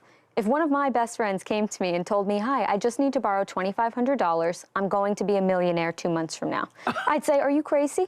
There's so many of these scams going around. I know I've seen your phone sometimes gets tripped up with the scammers and in the middle of the night ringing off the hook. It's unfortunate that people fall for these scams and really send their hard-earned money, sometimes that they don't have, to these scam artists, and they're never going to see it again. And I think that people have to be really vigilant. I know there's been warnings and things like that I've seen more publicized recently about scams and just how detailed and intricate they can seem, but it's really just... I get them all the time, as you said. Yeah. I have to go like this and then delete. Delete. Anton, please answer immediately. Your $3,000 refund is sitting here waiting for you. Non-existent. No, sometimes they leave out Anton. Your $3,000 refund is here. Yeah, gotta be smart. And, you know, Sarah, a couple of years ago, I don't know whether you remember, but I just thought about it. People were calling me and saying to me, Judy, I didn't know that you went into the cosmetics business. Oh, yes, I do remember. And the people who crafted the advertisement, you know, with all kinds of real logos on the top reviews of it. and Reviews, and I tried this stuff. And I remember being at the gym working out, and a woman came over to me and said, you know, I bought your cosmetics, and they were really terrible. And they keep sending them to me every month. And probably charging her credit card. Charging her credit card. And I tried every vehicle in the government to try to get somebody to shut it down. Track it down. And the answer was, they're so smart that they use international, you don't know where they could be. They could be in Peru, they could be in Chile, they could be in Brazil, they can be in Canada. And I know that there are many other celebrities who were caught with the same scam net. But this guy said, my friend Jim was probably getting scammed. Then why would you provide him the money to get scammed? You're absolutely right. Didn't believe me. No. You're right. Title, Judy Justice. Want justice? Go to Ernie and Sonia Gallego for a refund on custom T-shirts. Court come to order. All rise. Have a seat, please. Kevin. Case 2014, Koala Ehlers versus Gallegos. Thank you. Welcome. Your last name is Ehlers? Ehlers. Ehlers. Yes. You have a son. I do. And he plays a sport. He does. What kind of a sport does he play? He is in asphalt racing. Is he on a team? We have our own team. It's called Lionheart Racing. And how many people are on the team? He is the sole driver, but we have a pit crew of approximately 8. And he doesn't wear a uniform. When he wears drives. a race suit, yes. He wears a race suit. Correct. So the T-shirts that you ordered from the defendant were for the 8 and crew. It was to sell. My son has a congenital heart defect, and he was treated when he was very young at Chalk Hospital. So we sell shirts to donate the proceeds to Chalk Hospital. To whom? We sell shirts to fans, to the pit crew, to family, friends. Well, pit crew is only 8 people. I assume you give them a shirt. We do. Yeah, of course. So the other ones you sell, if you could sell. How many years have you been selling these shirts? 2 years. And last year, who made the T-shirts for you? A place called Rush Order Tees. Would you look that up, please? Sure. It's an online T-shirt ordering. And when they came last year, how many did you order? We ordered 200 last year. How many did you sell? We sold all of them. And how much were they? A piece? They were $25 a piece. To make? To make 13, I believe. So you were able to give a lot of money that year to your favorite charity. Correct. Why didn't you go back to Rush Order Tees this year? Sonia, the defendant. No, I'm asking you, were satisfied with your product? I was. And I was actually in the process of getting ready to place a new order when I received a call at my office asking if I would be interested in placing an order with their company that was a local company. And who did you get that call from? Sonia. That's you? Yes. How did you get the plaintiff's number? I was making calls to local businesses listed as members of the Placentia City Chamber of Commerce. Her place of business, Impact Properties, came up as a member, and I made a call, and she was the one that answered the phone. And what did you say to her? I introduced myself, and I let her know that we are a screen printing business here in Placentia, and I was reaching out to local businesses to see if they would be interested in ordering custom T-shirts, and if not, at least to let them know that we offer those services for future reference. How much did you quote her per T-shirt? So she ordered a few different garments. Just tell me what you quoted her. $14 per T-shirt. That's $1 more than you had paid last year. Correct. Had you gotten a quote from Rush Order for this year? Not yet. Well, that would cut into your profit by about $200. Except that I didn't have to pay shipping. Rush Order isn't a large online reputable business for screen printing, bags, cups, shirts, things like that. And you were happy with them last year? Yes. On what date did you place an order with the defendant's company for these T-shirts? March 30th. Do you have a written agreement? I do. May I see it, please? I would like to note that the $14 quote was for 90 T-shirts, not 200. So that does. I just want to see what the contract says. Okay. Yes, $14 was for 90. That was for short sleeved. Long sleeve printed was $16 plus tax. There's a setup fee, redraw artwork, extra large sizes. Well, this is not a signed agreement. However, the last sentence reads, by submitting your payment, You agree to these terms and conditions. You're verifying that all the information on the invoice is correct.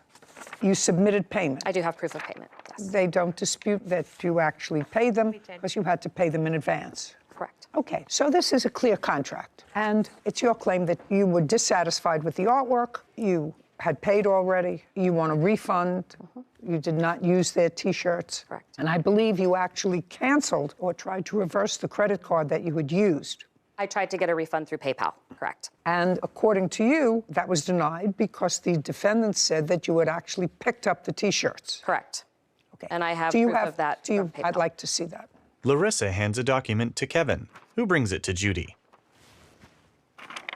The incorrect logo was used. Judy reviews the document. Okay.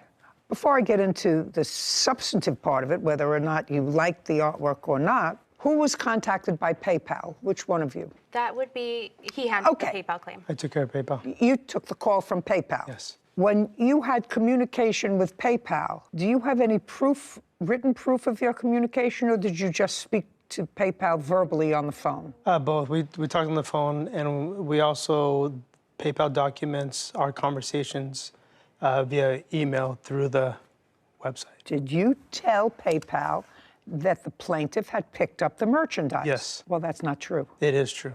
She picked up the merchandise. No. I don't believe that, sir. I believe she was dissatisfied with the merchandise. But unless you can prove to me that she picked up the merchandise, I don't believe that. Okay. Because she may be a tough cookie, and she may have gotten crazed with you and said miserable things about you in her review, but she would not be here today if she picked up the merchandise. Her event was the next day. The day she picked them up, it was the day before her event. Who gave it to her? We gave it to her. Not we. No, not we. Who gave it to her? I gave it to her. You're asking me a question, sir. You're asking me a question. Her order was... Just a second. You have a business? Yes. You're in a building. Is there a reception area in the building? Yes. Did you tell PayPal that they were picked up from the reception area in the building? I don't recall. I want you to think about it. I want you to think about it. Did you tell PayPal that they were picked up in a reception area in your building? I don't recall if I said the reception area or my office. I'm not sure the terminology I used. Well, what was it, reception area or your office? My office is that's a question. Area. My reception area is in my office. I don't recall exactly what I told PayPal, but she did pick them up that day. And that's what I told PayPal. No, I don't believe you. Okay. That's what we're here for. No, that's what we're here for. Because sizing her up, she's a tough cookie. Yes. And she, as I said, might have been dissatisfied with the logo, which I don't necessarily have to even go into now. What the screen was like, what the colors were off, or whatever it was, I don't have to go into that. Because if I believe that she did not pick up the merchandise, and you told PayPal that she did pick up the merchandise, she gets her refund back. Now, so I'm going to come back to you. You didn't like the way they looked. Correct. I don't care why. Did you have other shirts made? I did. I have one of them here today. Do you have an invoice for the other shirts? Who did you have them made by? Rush Order Tees. That's easy. When did you have them made by Rush Order Tees? I had them made in May. Well, that's about 30 days later. And did you sell them? Yes, we did. Okay. Pull up an order from your phone for Rush Order Tees, please. While you're looking at it, just tell me, how much did you pay for them from Rush Order Tees, and how many did you order? It was just slightly over $2,000. I believe we ordered 110 T-shirts. Okay. And you got them sometime in May? Correct. I'm sorry, that was April 26th was the exact date. May I see it, please? Larissa pulls up a document on her phone. There's my order. She hands the phone to Kevin. He brings it to Judy, who reviews the document.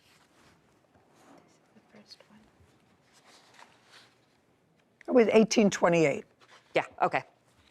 That makes sense. Okay, so Mr. and Mrs. Gallagher, she ordered the T-shirts within a couple of weeks and got them from another company, which suggests to me that if she picked up your T-shirts, she would not have done that.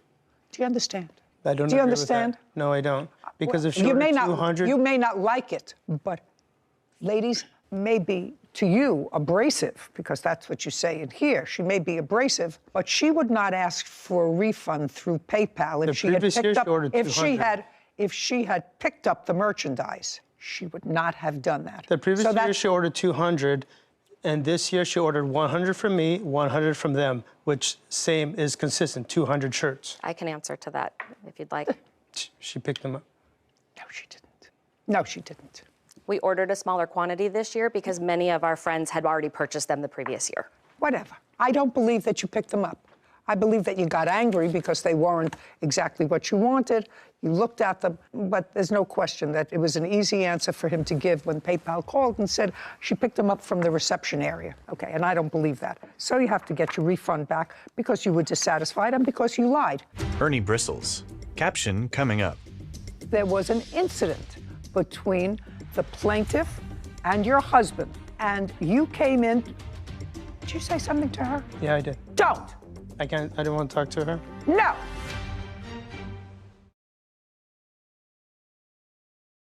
A courthouse. The Judy Justice logo appears. In the courtroom, Larissa, Ernie, and Sonia. Larissa Kuala-Ehlers claims business owners Ernie and Sonia Gallego owe for a refund on custom T-shirts. Ernie and Sonia are countersuing for defamation. But that doesn't justify. What? We did do all the work. The printing is the very last part of the order. We did the graphic work. We printed samples. We went above and beyond to try to make her happy, and she was completely unreasonable. There was listen, I said to you, she may be a completely unreasonable customer. Right. That's possible. Fortunately, I don't have to go into that because the reason your husband gave PayPal for not giving her a refund was because she took the merchandise. And I don't believe that. I believe she may have been, in your eyes, a totally unreasonable customer. And if your husband had said to PayPal, we were ready, willing, and able, we fulfilled our contract to the letter, and we could just not satisfy this lady. The merchandise is here, ready to be picked up. It was always ready to be picked up. He didn't. He told them she got it, and that was not true. And that, Miss Gallego, is why she gets her refund back. Her event was the day before. We were on a crucial deadline. We have our employees working overtime, getting her job done. We have receipts of all the items that were printed, that were ordered. She came in the day before her event, picked up what we had completed. I had completed approximately 72 shirts. She took one box out of 2 that day. She was going to come back for the rest. She left with what she had for her event. She even posted pictures on social media of our shirts. Oh, that I would like to see. Did you pick up any boxes from him? I picked up no boxes. And the event that he's referring to, my son has a race on the second Saturday of every month. I had asked for those shirts to be ready by his April race, but because they were not, I didn't have shirts for him until the March race. Every shirt that you see in my social media or my son's social media is the shirts that we purchased from Rush Order Tees. I'd like to see. This is our sample picture. No, I want to see what... Oh, here. Is that one of the shirts that you prepared for her? This is on her social media account. And then this is also just the graphic work that we did on her social media page. Which social media account? I'll find out. Sonia hands photos to Kevin, who brings them to Judy. She reviews them. We know that's our shirts because I did the graphic design work. All the logos she gave me were like different colors. They were full color. They had black backgrounds. I revised, redrew everything, and converted them all to white. Just 1 second. I did the graphic work, and they're all in PNG form, so all you have to do is change them If to she white. did the graphic work, then why would she pay us to do the graphic work? And I have an email printout of the graphic she submitted to us. Is not print ready. Oh, I don't care about that. I'm not getting into those weeds. I have copies of all of the JPEGs. According to you, yes. I'm going to go back. He said that there were 2 boxes ready. There were 2 boxes ready. There's 2 boxes ready, but that wasn't all the shirts. There was 2 boxes. The 2 boxes were not all the shirts. How many shirts were in a box? 72. So what you're telling me is that she picked up 72 shirts. Yes. Okay. Go back and tell me. Just refresh my recollection as to what he said about the 2 boxes of shirts. Well, we had 2 boxes of shirts ready. I didn't pick up a thing. They wouldn't even let me take a sample. Whitney reviews the transcript. She took 1 box out of 2 that day. She was going to come back for the rest. Were there only 2 boxes, or were there more than 2 boxes? 2 boxes. Did you tell PayPal that she did not take half of the merchandise? I told PayPal that we filled 72 pieces when I talked to him on the phone. That's not what PayPal said to her, sir. That's not what PayPal said. I'm not sure what PayPal said to her. PayPal said that the merchandise was delivered to you. Exactly and you did not what? return, and it was not returned. But that's not true. Exactly what Only I'm testifying here is what I told PayPal. Well, then why wouldn't PayPal say to her, look, we don't know what the dispute is all about, color and everything else, but you're entitled to half your deposit back if you told her you only delivered half the merchandise. The thing is, 100% of the shirts, there's 3 locations, a front, back, and a sleeve. Listen. We have everything's 100%, the sleeves are done. The 72 were printed 100%. We just had 29 shirts remaining, 28 shirts remaining. I don't believe you, Mr. Gallagher. She gets her deposit back. Now we're going to get to your counterclaim. Counterclaim is for $5,000 for defamation. So I'd like to see how she defamed you. So Larissa posted a negative review on Yelp, which she's allowed to do. She's allowed to. However, she's not allowed to say that my husband lunged at her and was aggressive. That's I'd like to see it. And then I'll ask her about it. And I've also included other reviews from other businesses that she's dealt with where it has the same MO. I spoke to another business owner. Judy gestures for Sonia to be silent.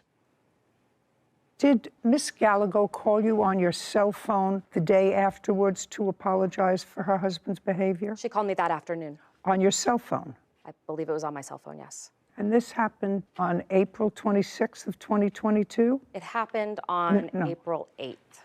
Okay, so that would be in your phone log. Should be, if I still have it. While she's looking, Miss Gallagher, after this incident, when she came in and had this acrimonious discussion with your husband, which is evidenced in this review, did you call Miss Ehlers? Did you call her? I did call her. Okay, Yes, I and did. that because that she can prove that you called her. Yes. Now, after this screaming match that she had with your husband, where she left your premises, It wasn't she a said, screaming just, match. she said that you came down for whatever reason. I'm just asking you things that can be proven. Right. What can be proven is after she stormed out that day, you called her the next day. I want to know what you're claiming you said to her the next day. I gave her a call to smooth the situation over. Just tell me what you said to her the next day. Hello, it's me from $5 school teas. It's Sonia. Okay. What did you say to her? Be careful. I don't remember word for word, but what I do remember saying is that I apologize for how everything played out. Okay, okay, because there was an incident between the plaintiff and your husband. Yes. And you came in. Judy glares at Ernie. Did you say something to her? Yeah, I did. Don't. I didn't want to talk to her. No. Caption, coming up. I think you got into a screaming match with her, and I think that your wife intervened that day, which is why she called her the next day to try to smooth things over. This is not a tea dance. This is not a tea dance. Ernie nods. A courthouse. The Judy Justice logo appears. In the courtroom, Larissa, Ernie, and Sonia. Larissa Kuala Ehlers is accusing business owners Ernie and Sonia Gallego of ruining her custom t-shirt order. Ernie and Sonia say Larissa left a negative review and defamed them. Okay, you came in the middle of the dispute. Yes. And in the middle of the dispute, you try to calm things down. Yes. Because she was screaming at him. Yes. And he was screaming at her. No. What was he saying to her? She was screaming at him, and what was he doing? Now, just remember, you called her the next day. I did. To apologize to her. Not to her. I called to apologize for the entire situation from beginning to end. But if what you're telling me is that the only one who was behaving badly was the plaintiff, that's what you're telling me. The only one that was behaving badly was the plaintiff. She was out of line. There's no question. There's no question. Actually, she acknowledges in this review. But that's not the worst part of it. She acknowledges in this review that she was out of line in screaming. Yes. And that's what you came into. Yes. So the only thing that you're disputing is that your husband was likewise screaming at her, answered her back. He was not screaming. He was patient, and he was attempting to work it out with her. The only thing I remember him saying, and I can recall, is him saying, I'm trying to help you. I don't understand why you're acting this way. And I do recall him telling her that she was a bad person because she was. Okay. Yeah. I mean, a person can only take so much. I'm telling you, she says this. Yes. In her review. Okay. Now, you want me to look at other reviews that she wrote for a carpet company in 2021. Yes, and I spoke to the owner. Judy reviews a document. Okay, first she complained about a carpet company and the horrible service. They laughed at her and disrespected her. Okay. And then, that was in 2021.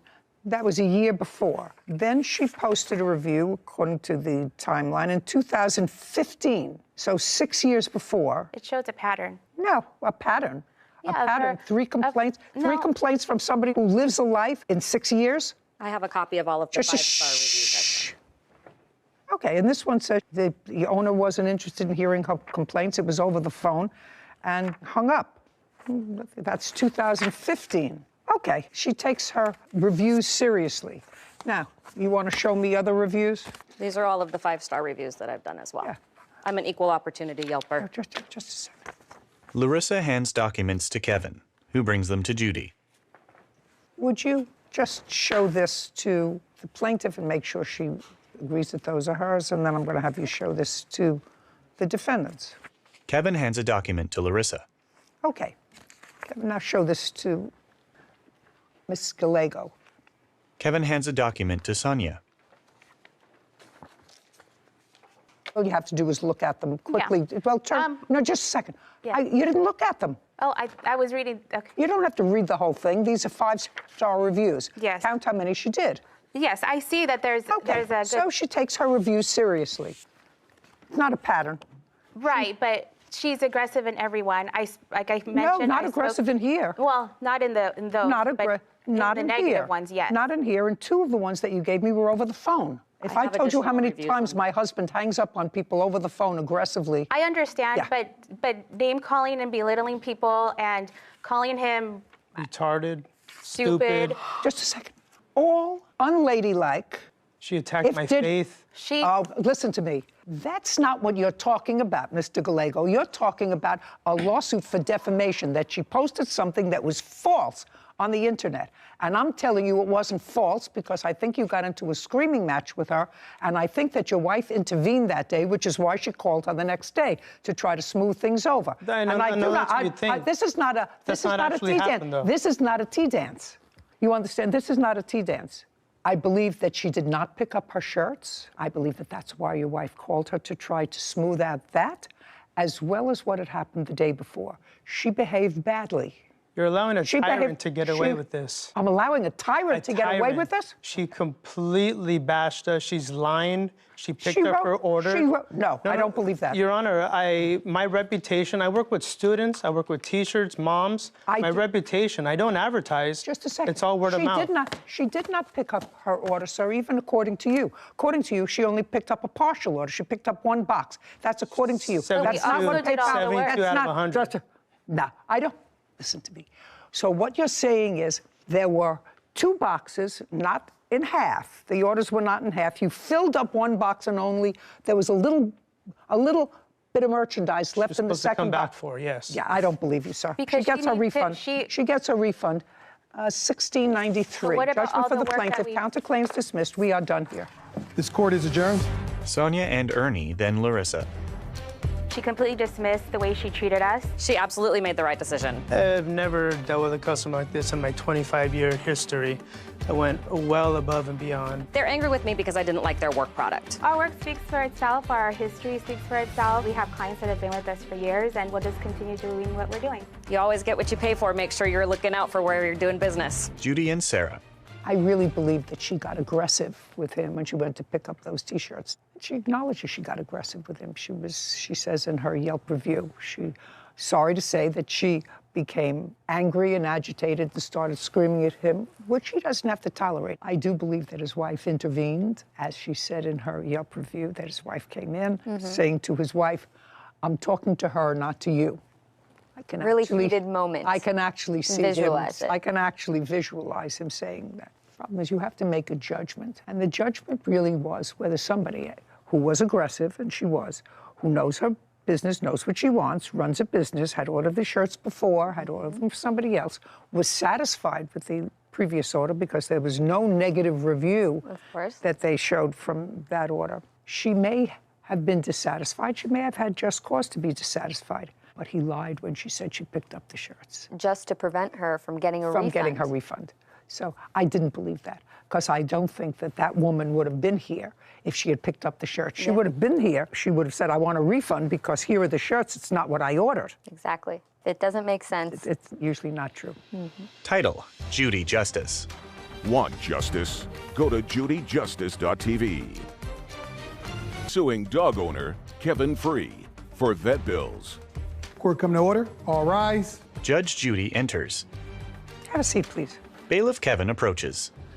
Hello, Judge. Case number 2064, Singleton versus Free. Thank you. You're welcome.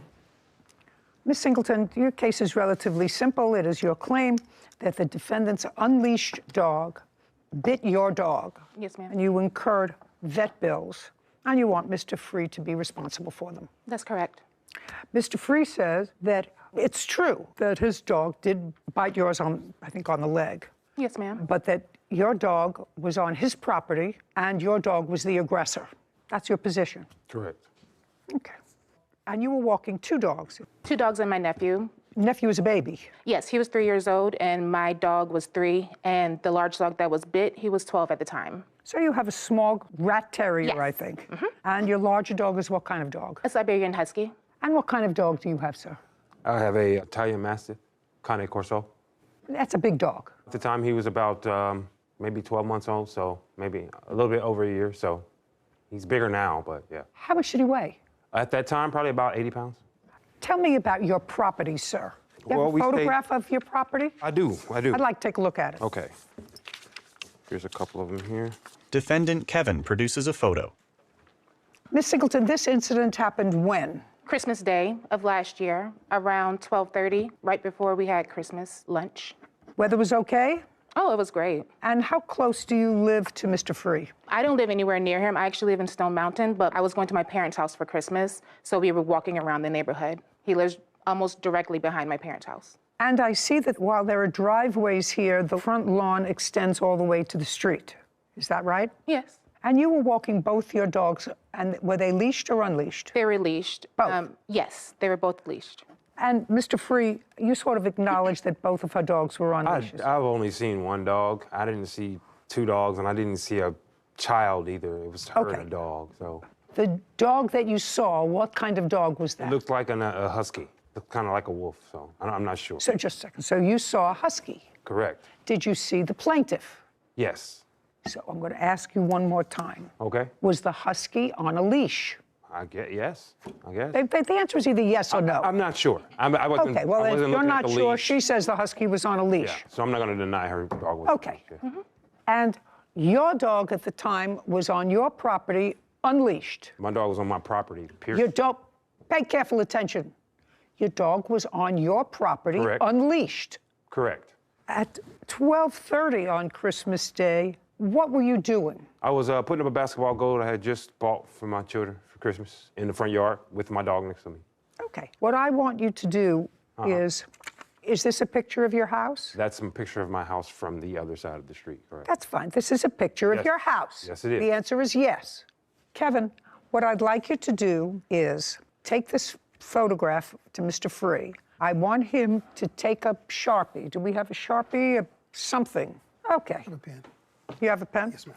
And tell him to make a circle where he was and an X where he saw for the first time Miss Singleton and her dog. X where you were, just Okay. where you were. You personally. Defendant Kevin marks the photo. Okay. And put a circle the place where you saw Miss Singleton for the first time. He marks the photo again. Okay. Bailiff Kevin brings the photo to Judy, who reviews it. So you were in the front yard. Correct.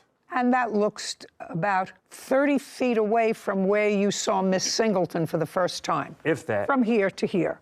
I'll say about 20 feet, Your Honor. It's not as big as it looks on that picture. It's pretty small, Your Honor. I would say it's about 30 feet from where you put the X. It's all the way past the house. You're at the one side of the driveway. You have an entranceway to your house. Correct. And then you have, is this front a living room? Yes, it is. A living room, which is past that. And where you made a circle, which is a very large circle, is probably 10 feet away from the edge of the house. Yes, that's what I know. So I said it's about 30 feet away. Okay. And now I want you to put, can I have your pink Sharpie, please? Yes. Thank you very much. I want you to use this and put in this picture where your dog was at 12:30. To get your understanding, you want 12:30. I want you to put a mark where your dog was immediately before you saw Miss Singleton and her dog. Before, thank you. You're not going to be able to see. Okay, great. Defendant Kevin marks the photo. Bailiff Kevin brings it to Judy, who reviews it. Great.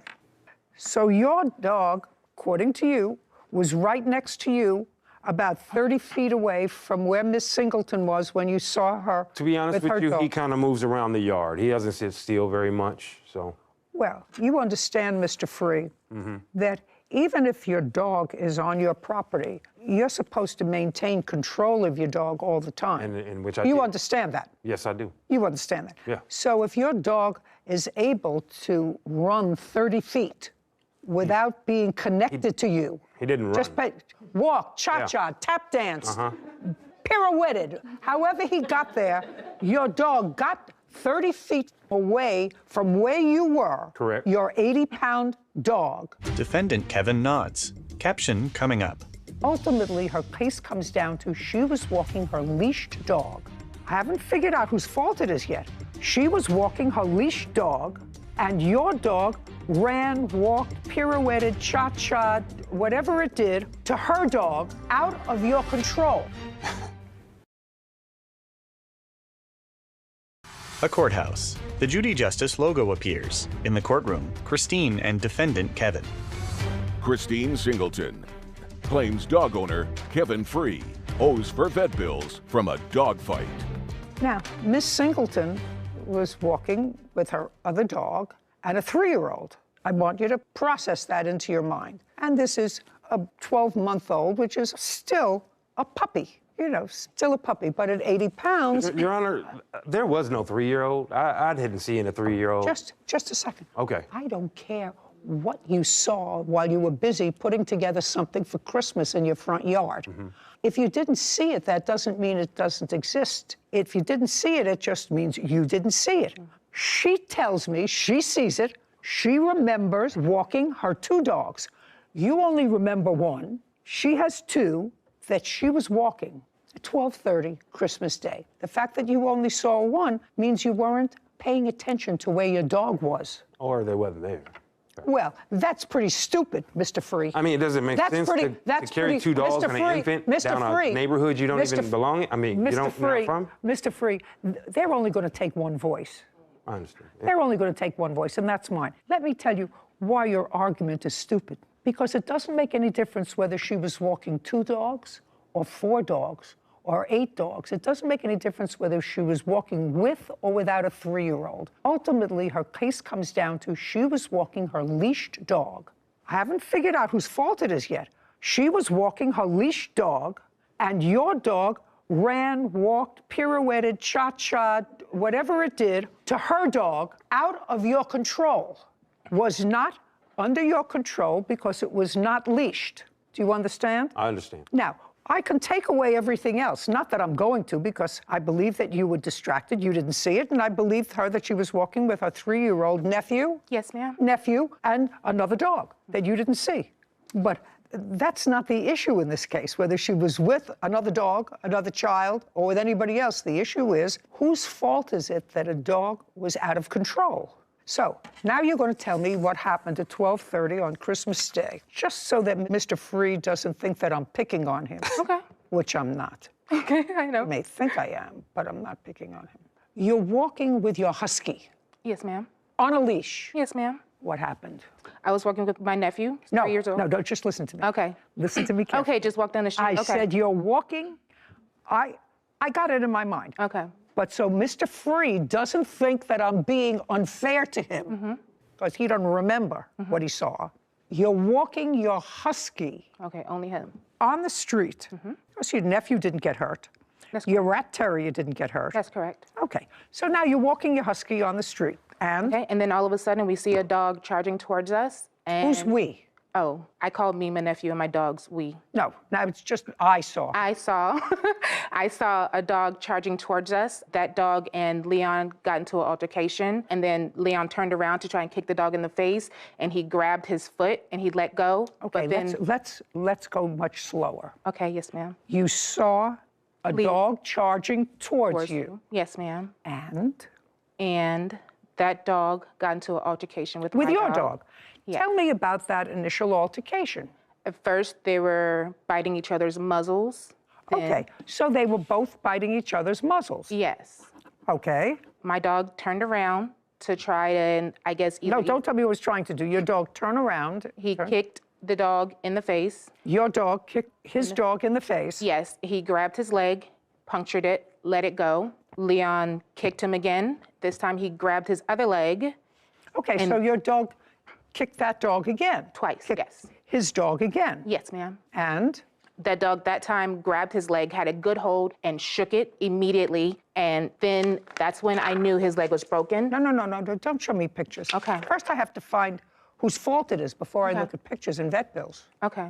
Okay, now, when you saw his dog charging towards you, and your dog's name is Leon? Yes, ma'am. On a leash? Yes, ma'am. On a leash. But it's a big dog. Yes, ma'am. How much does it weigh? Leon, 75 pounds. So about the same as the defendant's dog? Yes. And it's a senior dog? Yes, that is correct. Has your dog ever had a history with another dog? I'm going to say it again. Has your dog ever had a history of an altercation with another dog? No, ma'am. Has your dog ever had a history of an altercation with another person? No, ma'am. And I assume if I asked you those questions, you would give me what answer, sir? I would say no. You would say no because? Because my dog has never had any problems with any dogs. With any dog? Any dogs, person? Any other person? Correct. So you would acknowledge, Miss Singleton, that I'm going to show you this photograph of Mr. Free's house. And what I'd like you to do is show me where, according to you, let's get her a different color pen. Do we have a different, well, we have, that's This is blue. Okay. I'd like you to make a P, to just put a P where the dogs first made contact. Bailiff Kevin brings the photo and a pen to Christine. Okay. It's not on this photo. Is it on this photo? Do you have a photo? I do have a photo. Yeah, I'd like to see it. Yeah. Would you please make This is his home, and this is where it happened, right underneath the tree. Put a P there. Christine marks a photo, then hands it to Bailiff Kevin, who brings it to Judy. Oh, so what you're saying is, where you put the P, that the dog was in the street. Yes, ma'am, that's correct. Were you in the street? I sure was. I would like you to put a D in this picture where you say, did you see Mr. Free? I did not until he came and retrieved his animal. Did you see where he came from? No, ma'am, I did not. Did you see anything being assembled in the yard? Once we were leaving, yes. And what did you see? A basketball goal. A basketball goal? Yes, ma'am. And is that what you were putting together, Mr. Free? Yes, ma'am. Would you show me where that was, please? Bailiff Kevin brings a photo to Christine, who makes a mark on it. Bailiff Kevin then returns the photo to Judy.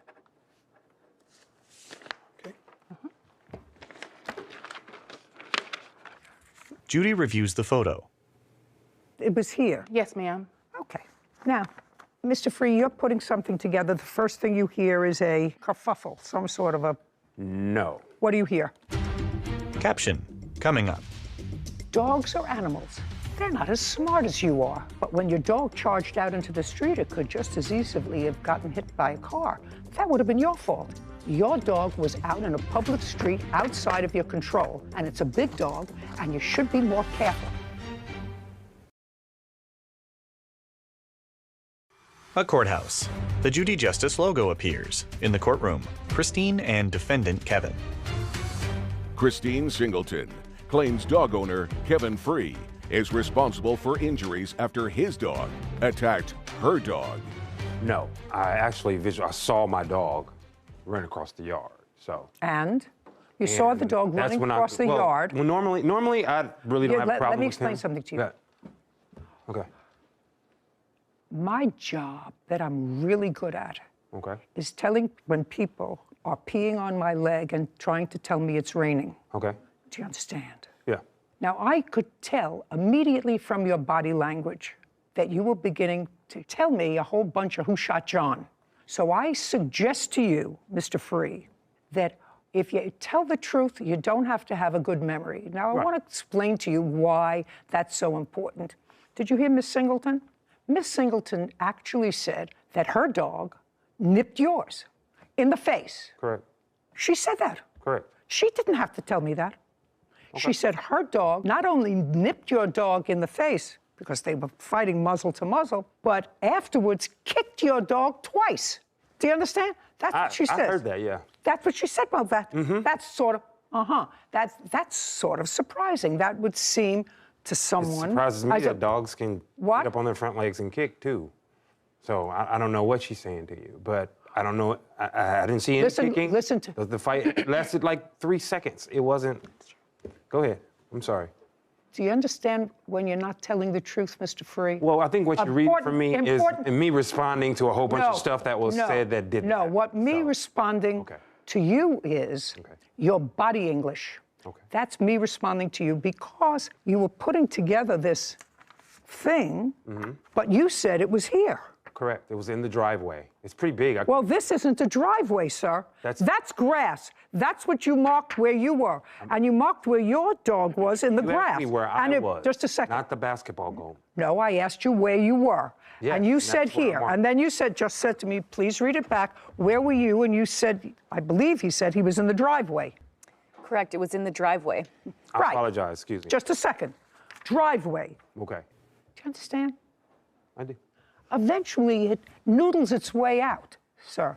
The same way it noodles its way out to, my memory is correct, in your answer you wrote down, you saw them for the first time in the street. On the, what we call a curve. It's a small slope that comes up from there. Not all the way in the street, no. No, here, you see what happens, Mr. Free? Yeah. What you just said to me belies credulity. Well, I'm trying to be as just a precise second, as I but can. not Excuse me. because, you know, I've lived on this planet almost 80 years. And if I have a choice between walking in the street and walking in that little dip that's designed to take rainwater away, I don't walk in that thing because I'll get killed. I'll break my legs. And you certainly don't walk in this little thing if you're walking two dogs and a child. You don't walk in that little drain that's carved out here to take rainwater away. You walk either on the grass, on everybody's grass, or you walk in the street. Makes sense. And you, sir, would have me believe that the plaintiff walked all the way around the block, walking on people's grass. Other than that, she would have to be in the street and decide, well, Sometimes I it's think I'm going to go unavoidable, up but on no, the grass in this but no, guy's I wouldn't house. say that. What? Sometimes it's unavoidable, so I'm not saying that at all. Sir, I have to tell you something. Yeah. You're going to pay her vet bills. Your dog was out of your control and was in the street, not on your grass. In the street. You had no control over your dog, an 80-pound puppy. Now, the dog could have, just playfully, knocked over the 3-year-old and hurt the 3-year-old. Could have. Didn't. Got into a scuffle with a dog approximately the same size. Her dog was leashed, within her control. Your dog, you had to run from where you were putting this together and come and get your dog. Your Honor, that's what you say. A dog under control doesn't manage to do 2 jump kicks and a bite. No, just a second, sir. You can do that if you're on a leash. Her dog never left her hand. Your Honor, the injuries was to the hind feet of the dog. This isn't, Mr. Free, this is, maybe your wife lets you get away with that, sir. I don't. This is not a tap dance. This is not a recital or a rehearsal. You made a picture of where you said this happened. Yeah. I don't believe you. That's what it's about. I believe that this occurred on a public street, and on the public street, you had no control of your dog. You decided to let your dog stay outside. You haven't had any trouble with your dog before, so you wouldn't have anticipated that your dog would run out into the street, because if your dog ran out into the street and a car hit it and killed it, whose fault would that be? That would definitely be mine. That would definitely be yours, right? Do you think that you might sue the person who hit your dog? You might try. You might try. You might say, oh my God, they should have been going slower. Oh my God. Do you understand? You're the owner. Dogs are animals. They're not as smart as you are. But when your dog charged out into the street, it could just as easily have gotten hit by a car. That would have been your fault. But under those circumstances, you would have said it's the car's fault. Your dog was out in a public street outside of your control, and it's a big dog, and you should be more careful. If you want to keep your dog outside while you're putting something together and keep the dog on your property, put down a stake, put the dog on a lead, and let the dog stay outside with you. But if you let a 12-month-old, 80-pound dog run loose and it runs into the street, you, sir, are responsible for the consequences. What was your vet bill? It was $1,832.64. Judgment for the plaintiff. We're finished. Thank you. This court is adjourned. I don't think that I was 100% responsible. I'm glad it was swift and easy, honestly. From my perspective, it lasted for about 3 seconds. I was trying to fight with this man for a while. I'm glad it's over. Might have happened in that 3 seconds, but it was too fast for my eyes. Honestly, it was kind of traumatizing, especially since I had a 3-year-old with me, and I had to quickly think and just pick him up before the dog got him. I think they just fought and my dog won. Bring the Judy justice, baby. I watched the show. I know how she gets down, you know? Sarah and Judy. So, as you know, we have 2 large, pretty docile golden retrievers at home that are now 8 and 12 years old. But even when we have family that comes over, or friends with little children that are curious, that like to come up and pull on the ears a little or play with them, you have to be careful. They're 80 and 90-pound dogs. We've never once had a problem with either of them. But you just never know. You can't control a dog that's 90 pounds, but they're just big. They could knock them over by accident with their tail, just so excited. Yeah, so you have to be careful. You have a responsibility when you have a big dog. 100%. Title: Judy Justice. Want justice? Go to Judy. He's suing vehicle owner Robert Pena for damage after his 17-year-old son hit Dean's car. Court come to order. All rise. Have a seat, please. Kevin approaches the bench. Hello, Judge. Case 2076, Miller versus Pena. Thank you. You're welcome. Judge Judy turns to Robert.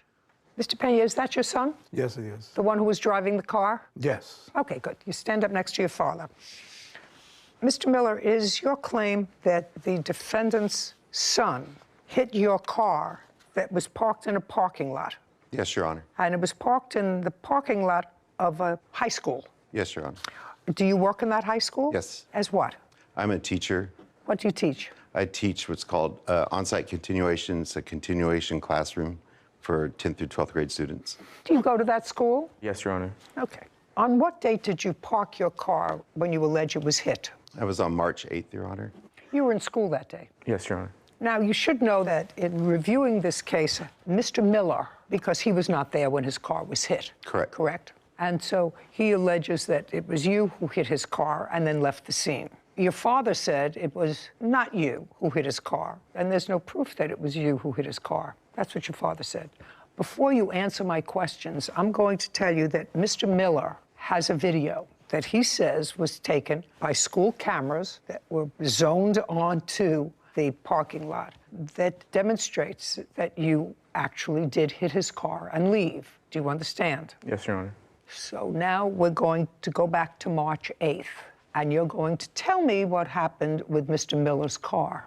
So I drive myself to school every day, or at the time I was driving myself to school because that was my only way of getting to school. Did you have a driver's license? At the time, no, I did not have a driver's So you were driving a car without a driver's license? Yes, Your Honor. And what kind of a car were you driving? It was a 1991 Camaro. Where did you get the car from? Me and my dad had gone off the street. It was a project car. How old are you?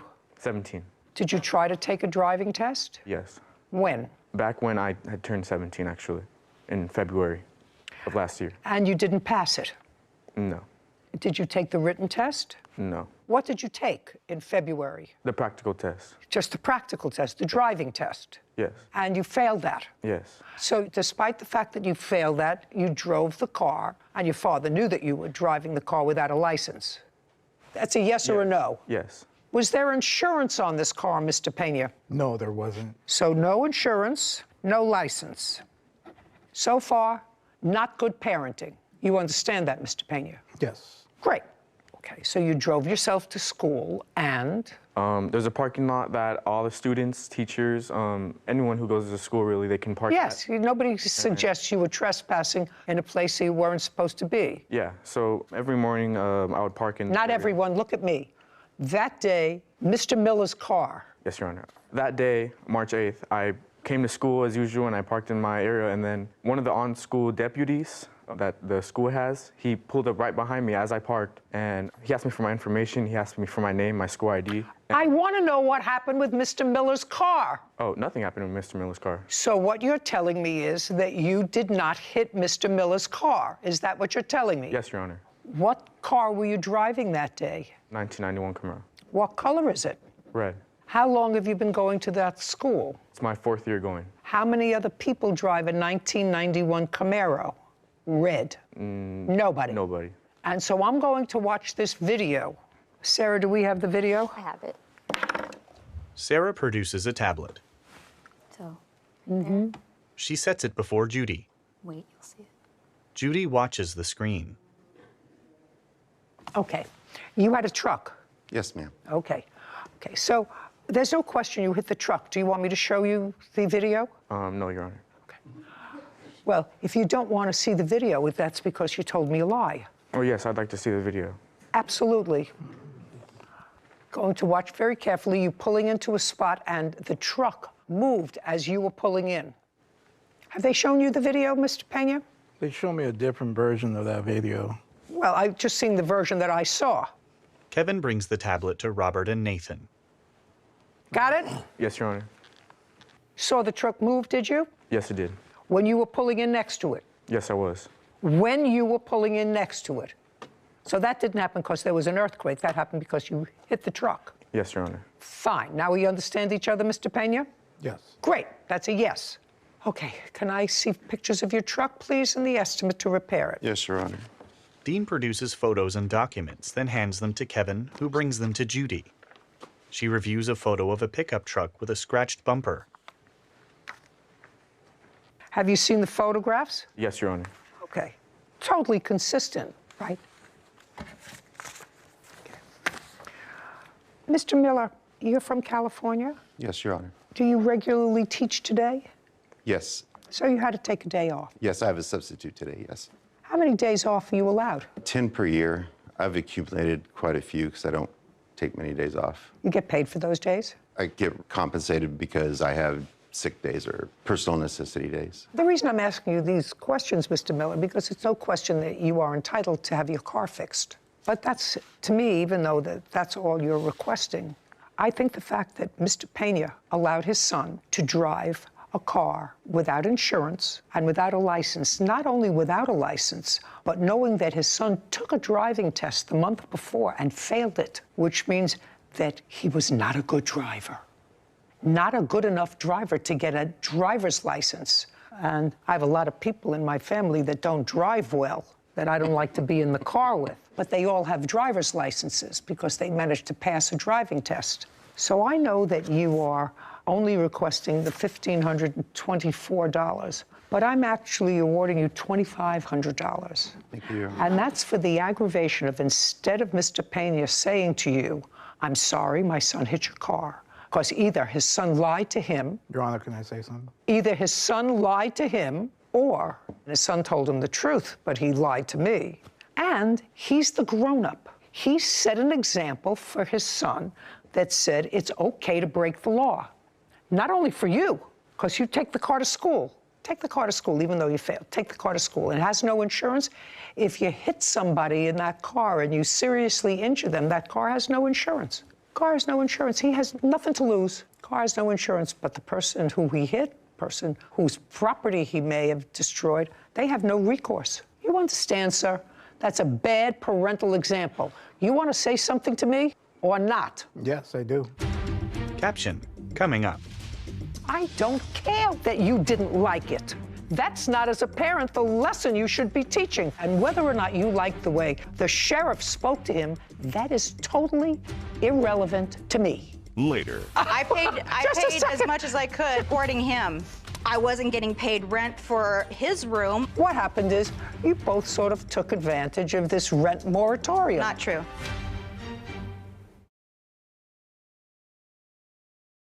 A courthouse. The Judy Justice logo appears. In the courtroom, Dean, Robert, and Nathan. Dean Miller claims vehicle owner Robert Pena owes for damage after his 17-year-old son hit Dean's car. Go ahead. My thing I didn't like was how he got approached. I don't care whether you like it or not. That's what I didn't. I don't care whether you like it or not. Did your son come home from school that day and say, I hit somebody's car? No, he didn't. No, he was didn't. Nowhere. And just a second. And when you asked him whether he hit somebody's car, what did he tell you? Just be careful. He said, I think. He felt intimidated just a second. by I think. the sheriff and him. I don't care that you didn't like it. That's not as a parent. That's not as a parent the lesson you should be teaching. First of all, you allowed your son to violate the law. You allowed it. And then, I mean, I would certainly know whether I caused that much damage. He knew that that car moved. So either he lied to you or you lied to me. And whether or not you liked the way the school official spoke to him or the sheriff spoke to him, that is totally irrelevant to me. That shouldn't be the takeaway from this. The takeaway from this is you're supposed to follow the rules. The rules are meant for everybody, and that includes you and your kid. Judgment for the plaintiff in the amount of $2,500. We're finished here. This court is adjourned. Police officer came behind me when I parked and accusing me that I'd hit someone. The school deputy saw the video, knew the car, so he approached the student. The person who I'd supposedly hit came out with a megaphone yelling at me. There is no megaphone, so I don't know where that came from. Telling me that I'd hit him. So I was kind of like freaking out. I didn't really know what to think. If it happened to me, he could hit someone else. And I didn't know I hit your car. Like, did I hit your car? Like, I didn't even know what to think. I could have sworn I did not. This was fortunate that it was just a parked car in a parking lot. It is time to get his license, yes, that's correct. It is time to get the car fixed and just get some closure on this. Sarah. In our family, we would call that contact a love tap. And as someone who has had a few run-ins potentially with stationary objects, I will tell you. Not potentially. I will tell you, you know when you hit a stationary object, even if it's just a light little love tap. So I just thought it was outrageous that the defendants, father and son, they knew that there was a video and still took the position of, nope, nope, nope. Well, his father's position was, I didn't like the way they spoke to my son, and therefore, I'm not responsible. They shouldn't have spoken to him. I mean, he's 17 years old, but he looks like a man. He's taller than his father, you know. You have to take responsibility. But you have to take responsibility and not drive a car, especially. You failed a driving test. The most basic thing. I mean, you know, we have people... I will say, I did pass on the first try, so... Yes, but we have people in our family who actually did not. Okay, yes. And they didn't will not drive, be named? and they didn't drive a car. Yeah. Until they could pass a driving test. And their parents were the first ones to say, no shot until you pass that test. Absolutely. So parents need to be responsible as well. Right. Case 2104, Birkeland versus Lefkowitz. All party, please step forward. Shannon Birkeland is suing her former roommate, Ian Lefkowitz, for unpaid rent and eviction costs. Ms. Birkeland, how long had you lived in your residence? Prior to the defendant moving in? Yes. 2 years. And how long did you live there with the defendant? A total of 5 years. You lived with in the defendant, I'm sorry, 3 years. 3 years. This month would have been. And for most of that 3-year period, what kind of work do you know that the defendant did? Computer work and music producing. How do you support yourself, sir? I produce music. I don't do computer work. Produce music for whom? Various artists and brands and whatever. How long have you been doing that? Since I was 13 years old. How old are you now? 32. You have a corporation or an LLC? Not currently standing, but I do have one that is out of commission right now that needs to be reestablished. When was the last time you filed tax returns? Last April. Last April, yeah. And on your tax returns that you filed, how much did you indicate that you earned? I receive royalties from a company called, and they take my taxes out automatically, so I'm not sure how much. I'm asking you how much you reported your gross income was when you filed your tax returns in April They come automatically, is what I'm saying. I didn't file them. They're paid for and filed automatically by the company that distributes my royalties. So is what you're saying you didn't file tax returns in April? I assume that they're filed automatically through this company that pays me. Mr. Lefkowitz, when was the last time you put a stamp on tax returns that you sent to the government? I do not know. Ever? You have to think. No, ever? Like I said, where I make most of my money, if not all my money, comes through a company called, which they take out the taxes automatically before paying me. So I've never filed through that. I just assumed that it was already taken care of in that way. You assumed wrong. Okay. Okay. There came a time, Mr. Lefkowitz, you lived there for 3 years, but there came a time when you stopped paying rent. Correct. And what was your rent when you moved in with the plaintiff? $1,200 a month. You had your own room? Yes. Bathroom? Yes. You moved in what month and year? 2019 in October. And as you said, most of your money comes from royalties, and I assume that's royalties on past work. Yes. And you've been existing on that for how long? 8 years or so. So how much do you make from these royalties? You pay $1,200 a month rent, you have a car. Mm-hmm. Uh-huh, it's not an answer. Yes. You have a how car. much do I make? So you have a car, you have insurance. Yes. What kind of car do you have? I have a Honda Clarity. What year? It's a lease. It's a 2021. And how much do you pay a month for the lease? $395. Does that include insurance or does it not include insurance? It does not include insurance. So you pay an additional how much for insurance? About $350. So you spend $700 a month for your car. Correct. And let's get back to, you moved in October of 2019, your rent was $1,200 a month. And you lived there until when? Until about 2 months ago. So September 4th or 3rd is when I moved all my stuff out. And when was the last month you paid rent? That would have been in December of 2021. So you lived there January, February, March, April, May, June, July, August, and part of September. So at least 8 months that you lived there and didn't pay rent. Mm-hmm. Well, I wasn't there for August, pretty much the Your entire. things were there. Sure. If your things are there, you're there. Okay. Because that's part of what she's suing for, rent that you didn't pay. Mm-hmm. Are you still living there? No. Why not? I was evicted. When? The exact date is August 2nd. I do have my paperwork for notice to vacate and all that. Just a second. Sure. On August 2nd of 20... I'm sorry, that was the court date, and that's when the judgment was made, was August 2nd. And when did you move out? 2 weeks later. That's not true. And you were evicted for non-payment of rent? Yes, for 2 months. Yes. Yes. Just a second. You were evicted for non-payment of rent? Yes, for 2 months. Well, show me that it was for 2 months. I just want to see that it was for 2 months and what 2 months those were. That page right there. Shannon hands a document to Kevin, who brings it to Judy. She reviews it. No, you didn't leave until, let's say, September 1st. That sounds more like it. You didn't leave until September 1st. I'm sorry, Your Honor. I did mistakenly speak. I do remember that the judge... Don't tell me what the judge said. I'm asking you when you left. Gave me 6 weeks from that date of August 8th. What so I left September 8th. And you left at about the same time. I left prior, but I called my neighbor at... Just a second. Yeah. You left at about the same time. A few days before. Fine, that's at about the same time. She actually left after that. I talked to a neighbor that said around the 14th that she was still there. You can't tell me what the neighbor said. Sorry, that's why I stopped you before. Caption, coming up. Well, I know there's a moratorium for COVID, and the government shut my business down. That's what he so says. I knew that I had protection. He's saying the exact same thing you are in his answer. You two are soulmates. Hey, no, Your Honor, I'm sorry. Ian grins. A courthouse. The Judy Justice logo appears. In the courtroom, Shannon and Ian.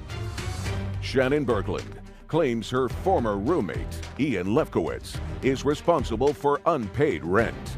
Okay, this eviction notice is dated May 26, and it says that you didn't pay April or May. Correct.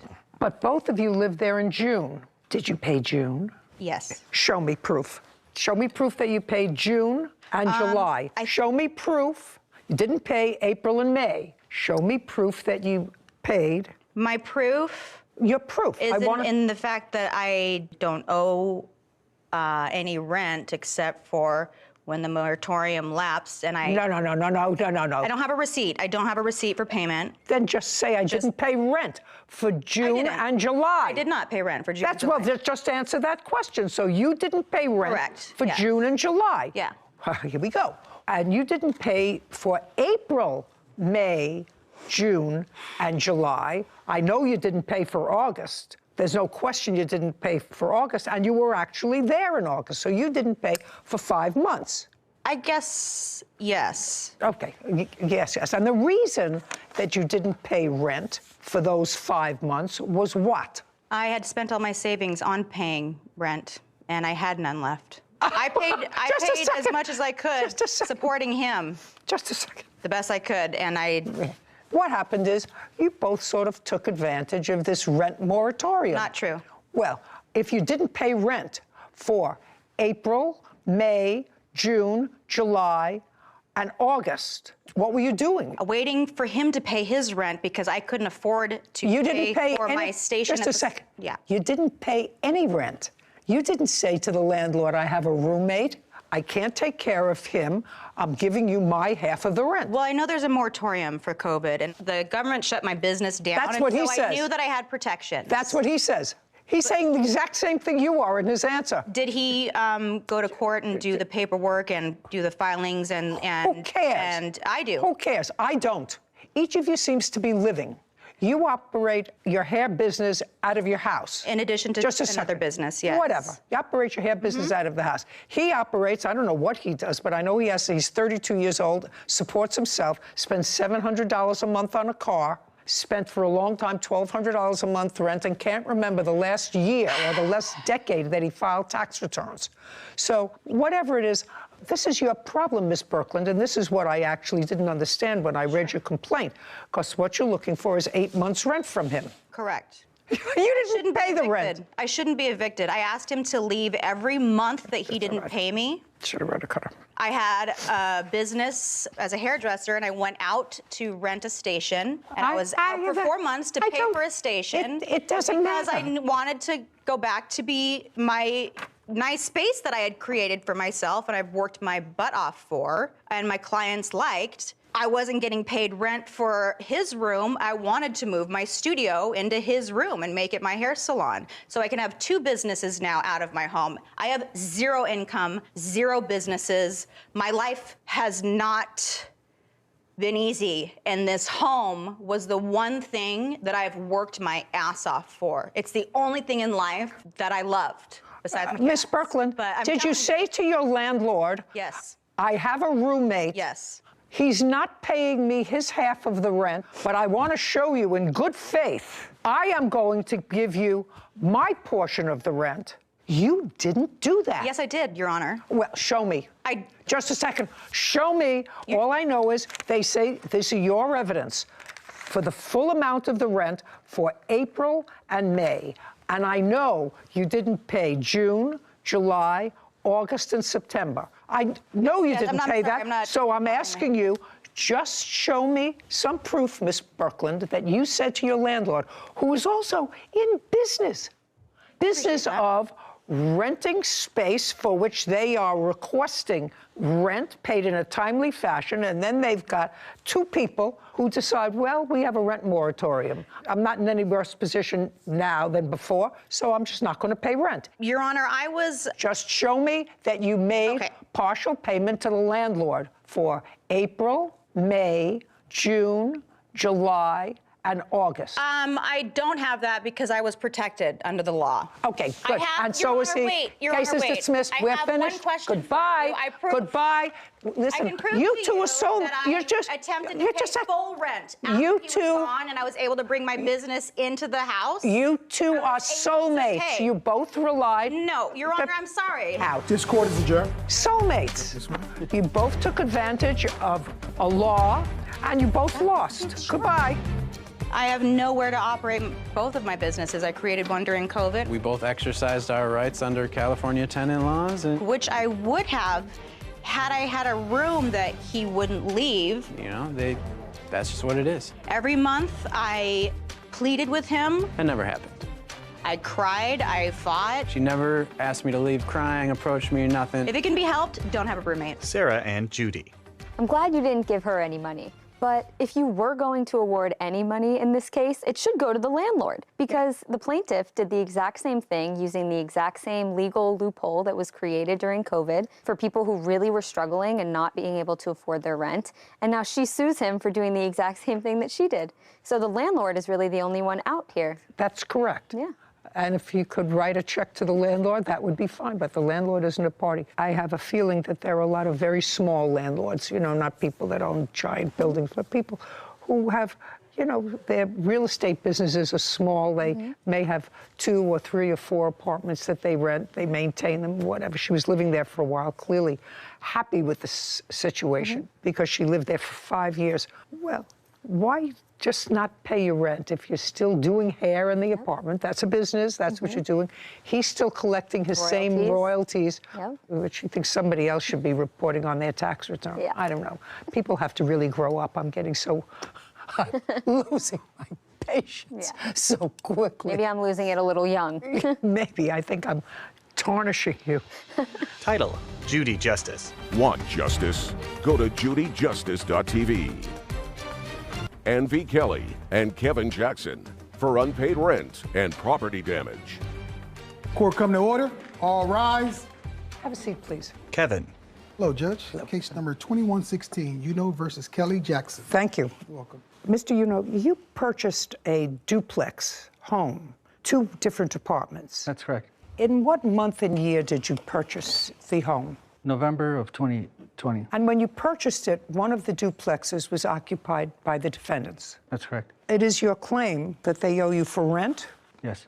and for property damage. That's correct. They are no longer there. No.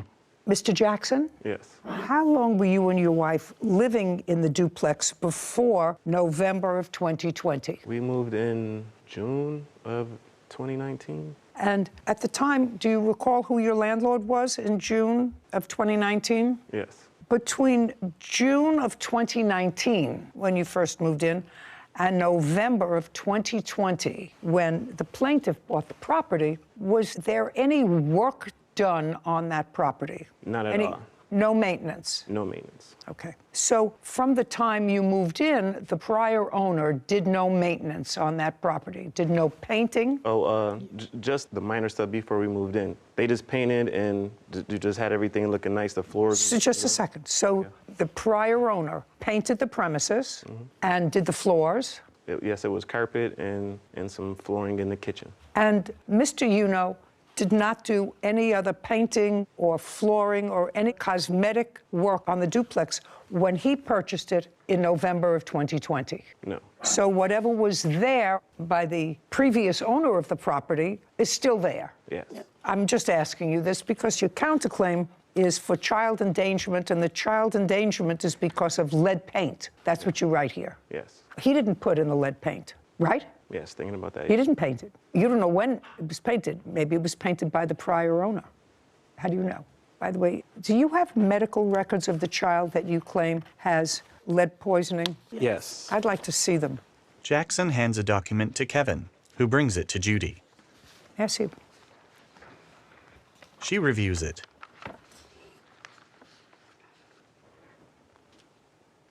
I have no idea what this says. That's the piece of paper that he gave me from the hospital. Well, I don't understand for it. the blood work. I'm not a doctor, so I can't. Okay. We have something from the health department also stating that because my son his lead was found in his system, they got involved. I understand that. He did not paint the apartment. No, ma'am. When you, just for my own curiosity, when you bought this place, do you remember the purchase of it? And when you purchase a property, usually there's an inspection. Yes. And one of the questions usually has to do with lead paint. Do you remember any of that from when you purchased the property? I didn't receive any notification of lead paint from the inspectors. Well, usually they sign off that there is no lead paint. I don't remember seeing because they never mentioned anything about it. Nothing about lead paint? No. Okay. Did you ever have the home tested, by the way, for lead? Only when we found out about my son having lead. Okay. And do you have the test result? And there was lead found in 2 places, not just the bathtub. Miss Kelly, the issue is he didn't do any of that painting. Right. He bought the place. You had been living there for a year and a half before he bought the place. Right. Right? Yes. Okay. And your son was born within that year and a half. Well, we moved there, he was 6 months. He was 6 months old, so he lived there for a year and a half even before he purchased it. Yes, ma'am. Okay. We did buy the things to fix the bathroom up. He told us to take them back to fix the tub and everything because we asked him to fix it. So the things we had, like to get the tub fixed, the flooring and everything, he told us to take back. How many people were living in the duplex? In our apartment? In your apartment? 4. 4. Including the baby? Yes, ma'am. Including the baby. And how old's the other child? She's 14. Okay. Do you have that report? No. This is just stating where it was at. The health department? Yes, I thought that piece of paper that I gave you was that one. No. This is just doesn't say This is just showing where the lead was found in the house. How old is this duplex? It was built in 1906, so almost 115 years or so. Yeah. And they certainly used lead paint Possibly, yeah, I'm not sure about I'm it. not sure. I don't But- understand about it. Ms. Kelly, Mr. Jackson, that's not his fault. Not his fault. So now I would like to know, Mr. Uno is suing you for rent. And I'd like to know first, how much rent were you paying? $750. And that's what you were paying under the old lease? Yes. And were you current on your rent when Mr. Uno took over the property? Yes. In November of 2020? Yes. So far correct? That's accurate. When did you stop paying rent? December of 2021. So you paid rent for a year? Yes, ma'am. Were you working, Mr. Jackson? Yes, when I first moved in, yes, I was working 2 jobs. And were you working from November of 2020 to December of 2021? Yes, I was. It was. For whom? Yes, I was. I was working for TGI Fridays. And Ms. Kelly, were you working? No, ma'am, I'm disabled. And how much were you receiving in pay? I was only getting... If you have to think about it, you don't remember. Yeah, I wasn't getting too much because it was during COVID, and I was working at a restaurant, and I was only allowed to work 3 days out of the week. Okay. And what happened in December of 2021? What happened was he already sent us a letter previously saying that he wanted to go up on the rent to a... Okay. Yes, to So you had $1,000. no lease anymore, and he wanted to raise the rent. Okay. Caption coming up. I believe you. And that was the reason that you used to try to evict them before. Yes, that was the first one, but I don't agree with his statement. Well, what statement don't you agree with?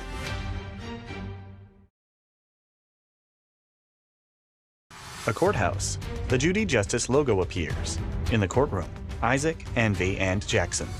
Isaac Uno claims his former tenants, Envy Kelly and Kevin Jackson, owe for unpaid rent and property damage. Envy and Kevin are countersuing for child endangerment and a constructive eviction. And in what month was that? He sent it to us, I want to say... Do you remember, Mr. Uno? It was 90 days before the 1st of December, so that would have been, I think, September 31st or October 31st. That he was raising the rent to what? To $1,000 a month. Effective December. Yes, December 1st. And what happened in December? We were, at that time, looking for a new apartment, and at that time it was hard because around that time, a lot of the rent was going up from just being like $800, $900 to like $1,200 to $1,400 for rent for, for a month there. Don't speak. Okay. And that was, why we stopped paying rent, because we were actually looking for a house, even when he gave us the 90 days. Okay. So, Mr. Jackson, based upon what you just told me, so stop shaking your head, based upon what you told me, your landlord gave you 90 days notice that if you wished to stay on, he was raising your rent to $1,000 a month. Yes. And you started to look around for a new place. Yes. And the new places were very expensive. Yes.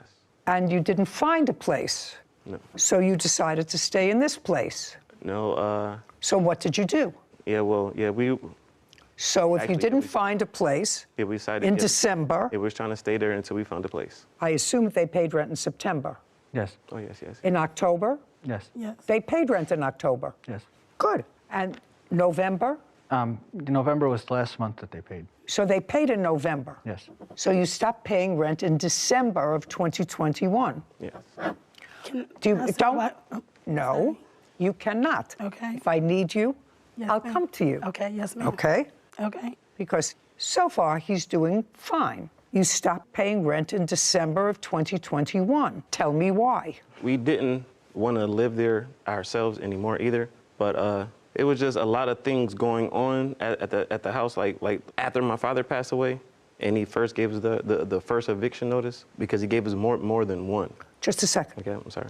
We're skipping over. Okay. He didn't give you an eviction notice, I assume, until you stopped paying rent. No, before December, he gave us like 3 of them, I think. I want to say 3. Really? Yes. Why were you trying to evict them before? They had torn up the carpet upstairs. It was a moratorium for evictions, but there was a stipulation that emergency evictions for nuisance tenants could be granted before then. Is there any reason why you took up the carpets? Yes, the same thing before he took over. Everything was in the house before that, and we complained to the previous owner that the carpet was already dirty. They said that they were going to come and shampoo it, but never did. Like, we would walk and our socks would be black, our feet would be black, you know, so we wanted to take the carpet up. It was dirty to us. And I myself actually told him about it. I went downstairs to his apartment because he lived downstairs from us, talked to him about it. He came upstairs and I showed him a section of the carpet that wasn't even connected to the floor. You can lift up the whole carpet and like across a whole section of the wall. And then when I did that, he seen that the hardwood looked kind of decent. And then instead of putting new carpet on, he wanted the hardwood to get sanded down and just get stained and, you know, and lacquered over. So you took the carpet off? Yes. I believe you. Sounds right, Mr. You-know. Okay. And that was the reason that you used to try to evict them before? Yes, that was the first one. But I don't agree with his statement. Well, what statement don't you agree with? Well, a number of things that he said. I didn't authorize him. We spoke. I asked him in the first meeting if there was anything that they wanted to have spruced up or anything as a good gesture, and they took it upon themselves to take up the carpet without my permission. Okay, not a huge deal. Not a huge deal. You can use it as a huge deal if you want your tenants out because, you know, you can re-rent that duplex for substantially more money. It was more about their conduct, that they were being very disturbing behavior and just being off the wall. So I wanted them out for a lot of reasons. Well, I know, but only one of them qualified under the eviction moratorium. Yes, for emergency of dismantling the Only place. one, and that would have been the carpet. Okay, Mr. Jackson. Yes. I'm back to you, sir. I haven't figured out yet. You stopped paying rent in December, and you moved out in what month? We didn't move out until June. June. So January, February, March, April, and May. Let's say 5 months' rent that you didn't pay, correct? Yes. Why? Can I speak, Your Honor? No, him. Tell me why you didn't pay the 5 months' rent, Mr. Jackson. We just figured that, you know, well, we didn't figure, we didn't want to pay him $1,000 because to us, Okay, so we felt let's that, say you didn't want to pay him $1,000, even though you just told me finding another place would be more expensive, right? You said $1,200, $1,400, but you didn't give him $750. You gave him $0 for those 5 months. So I'm going to come back to you, Mr. Jackson. Does your wife receive disability payments because of her disability? Yes. Yes. How much a month? That I don't know. How much a month do you receive, Ms. Kelly? $1,000. $1,000. And did you continue to receive that $1,000 every month from December until June? Yes, ma'am. You see, certain things remain constant. Your disability payments remain constant. Right. If you live in an apartment and you have the same sort of income, then you pay rent. Right. And if you didn't pay $1,000, so I hear you. Well, that's what he said he wanted. And he's the landlord. And he's allowed to do that if you're going to stay in his premises. But you paid nothing, Mr. Jackson, and that's what I don't understand. Well, the premise was busted. Just a second. Yeah. Miss Kelly. Sorry, I'm sorry. What? You paid nothing. Yeah, nothing. Yeah. Where did you move in June? Moved in the same area, like kind of like probably 10 minutes away from that particular street. Is it a private house or an apartment? It's a house. Well, it's a duplex as well. Duplex. So the same sort of setup. And how much rent are you paying? Pay $950. So almost as much as he wanted in his rent. But are you more comfortable in that unit? Yes. Okay. Caption coming up. My wife walked down there and asked, was he the landlord? And he just said that he was the building manager. So nobody even got rent for the month of November when we lived there, not him or even the previous people, because he didn't even come upstairs and introduce us. Well, But, I wouldn't complain about that, sir, if you're ahead of the game so far. A courthouse. The Judy Justice logo appears. In the courtroom, Isaac, Anvy, and Jackson. Isaac claims his tenants, Anvy Kelly and Kevin Jackson, owe for unpaid rent and property damage.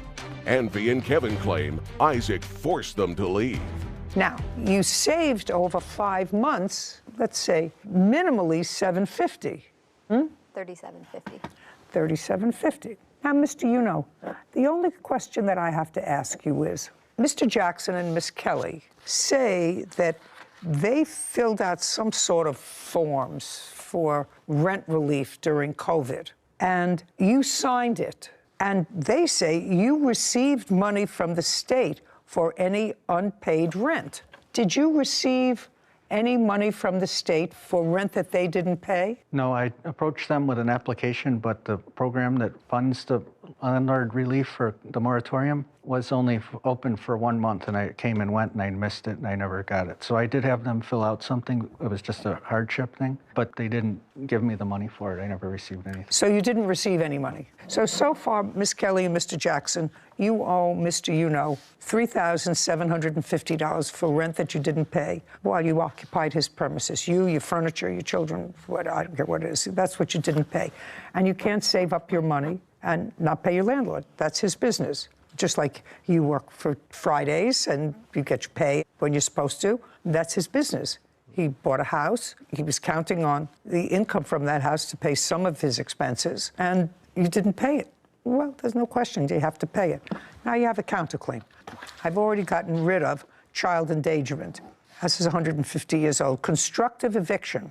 So I'd like you to tell me your allegations of constructive eviction. Is that like from him not doing anything to the apartment while we lived there? I assume. You say you were constructively evicted. Yes, he... But you didn't leave. Yes, he has a couple of text messages in here where he says that he actually came up to the apartment to check things. He brought up when he first got there in November, we didn't have a working toilet until... Just a second. Oh, yeah, I'm sorry. So before he bought it, is that what you're telling me? I mean, not before, I'm sorry.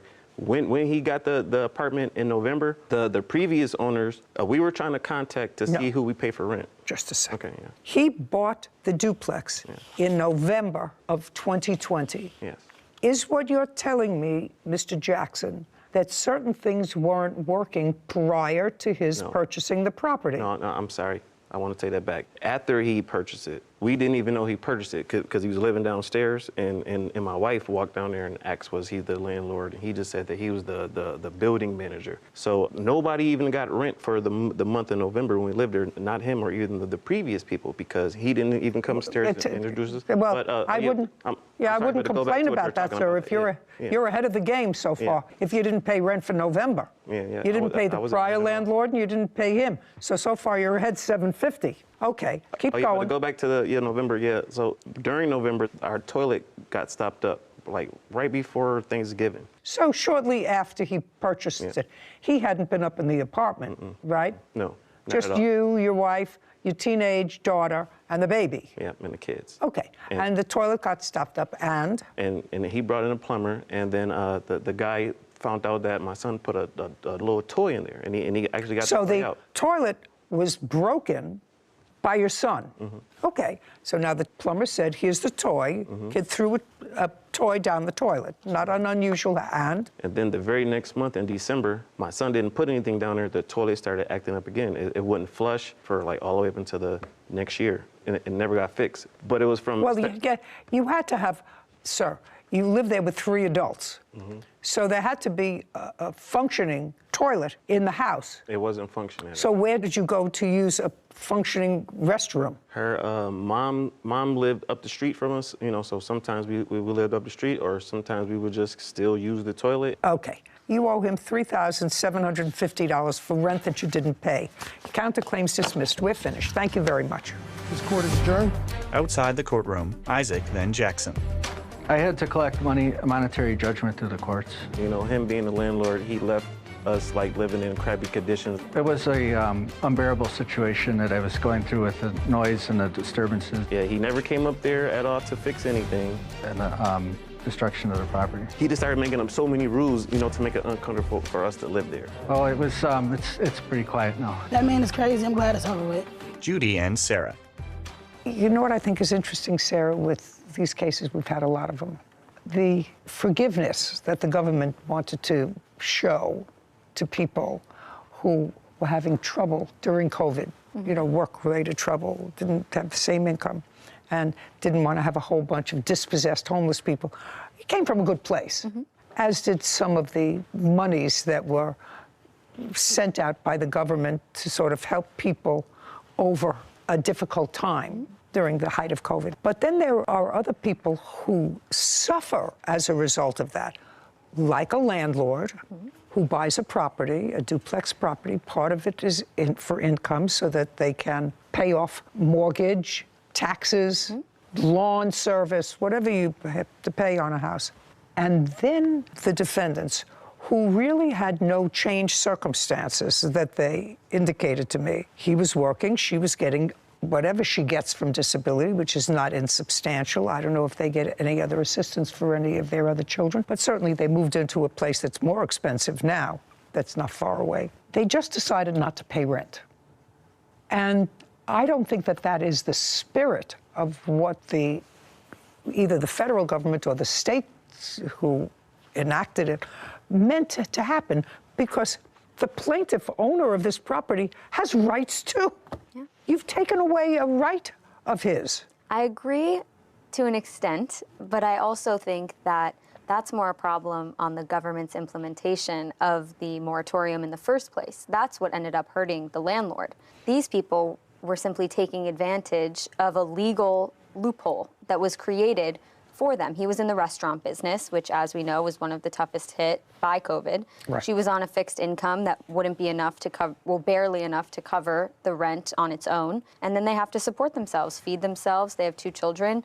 So I'm sympathetic towards the taking advantage of a legal loophole. So I don't know, if I was in your position, I might have decided differently. Okay. But that's okay. All We right. can agree to disagree. That sometimes happens. Title: Judy Justice. Have you been cheated? Go to your friend on Trail Brooks for a car loan. Court come to order. All rise. Judge Judy. Have a seat, everyone. Kevin approaches the bench. Hello, Judge. Case 2108, Howard versus Brooks. Thank you. You're welcome. Ms. Howard, your case is simple. You claim a loan to the defendant for the down payment on a car. Yes. When did you make this loan? March 24th of this year. How much was it? I gave him $1,500 and he paid $300. Where did you take the money from? I had it at my home. In cash? Yes.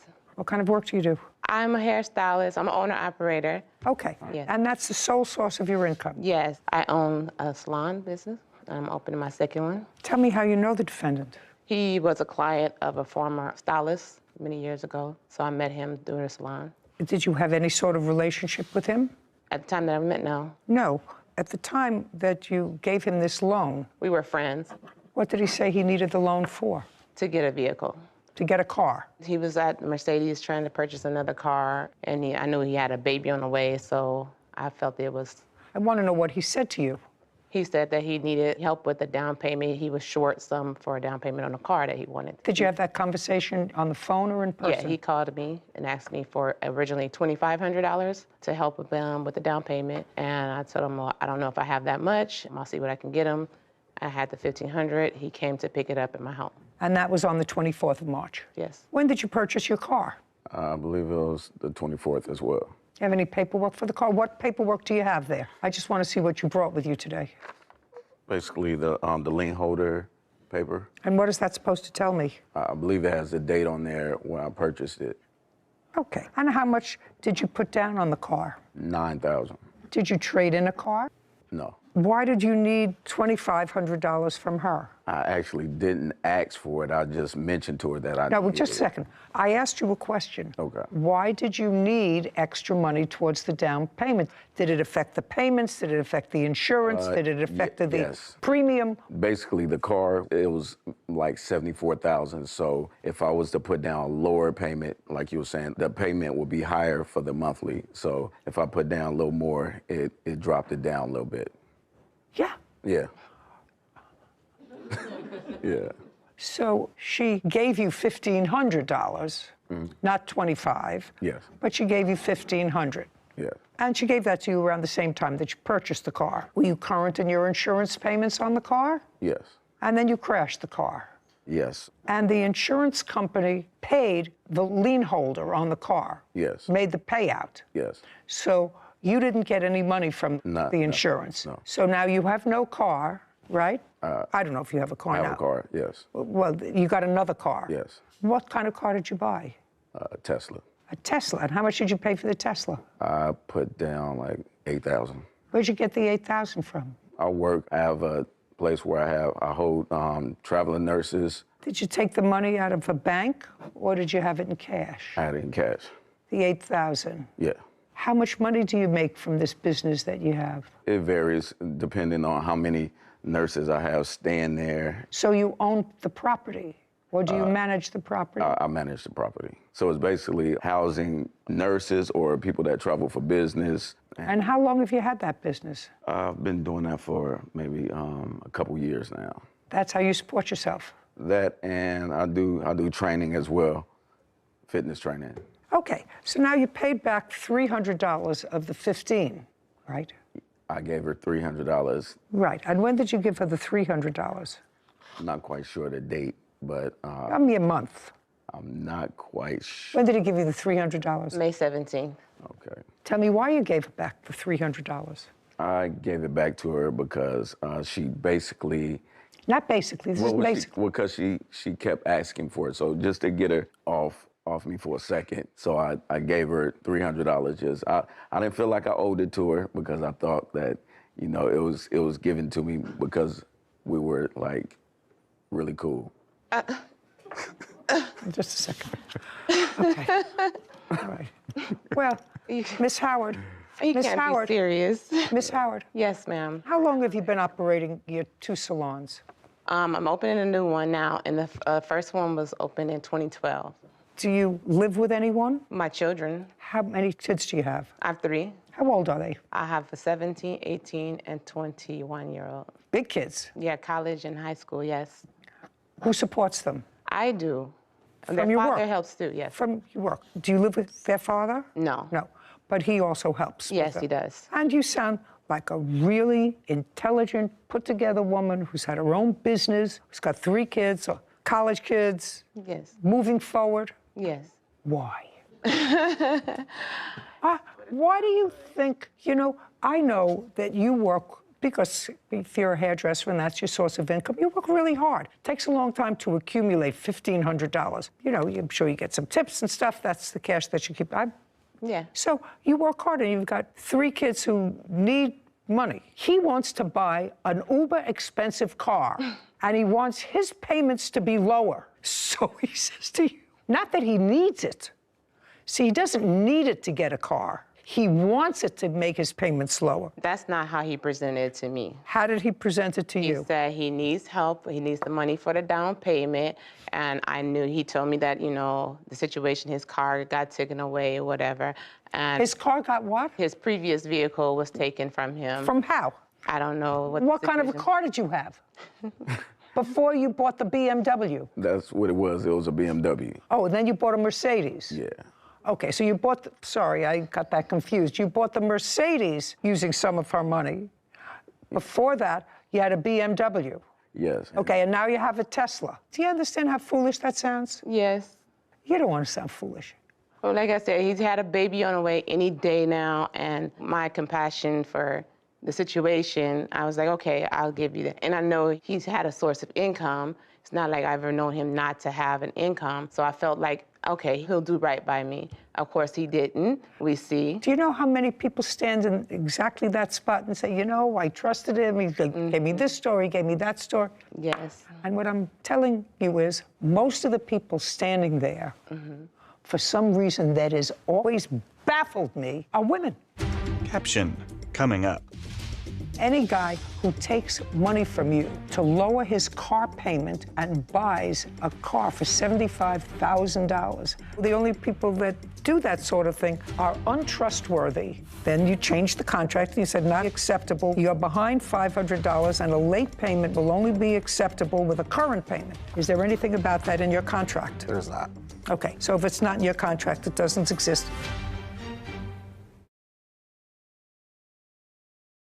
A courthouse. The Judy Justice logo appears. In the courtroom, Van Ness and Antrell. Van Ness Howard claims her former friend, Antrell Brooks, owes for a car loan. Most of the people standing there, for some reason that has always baffled me, are women. Yeah. Very rarely do I have guys standing there and say, you know, she asked me for this, and so I knew she had a baby on the way, and I felt sorry for it, so I gave them money. Right.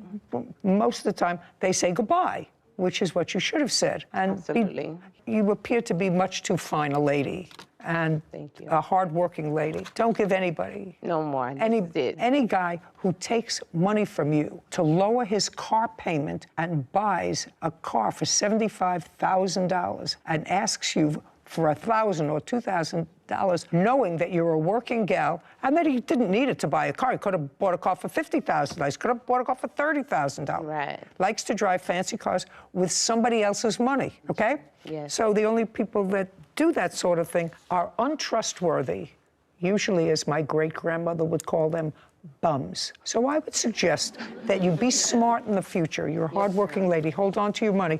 If you want to invest in anything, invest in your children's future. We're done here. Judge complaint. This court is adjourned. Mr. Brooks took my money with no intentions of paying back. I thought it was, she gave it to me.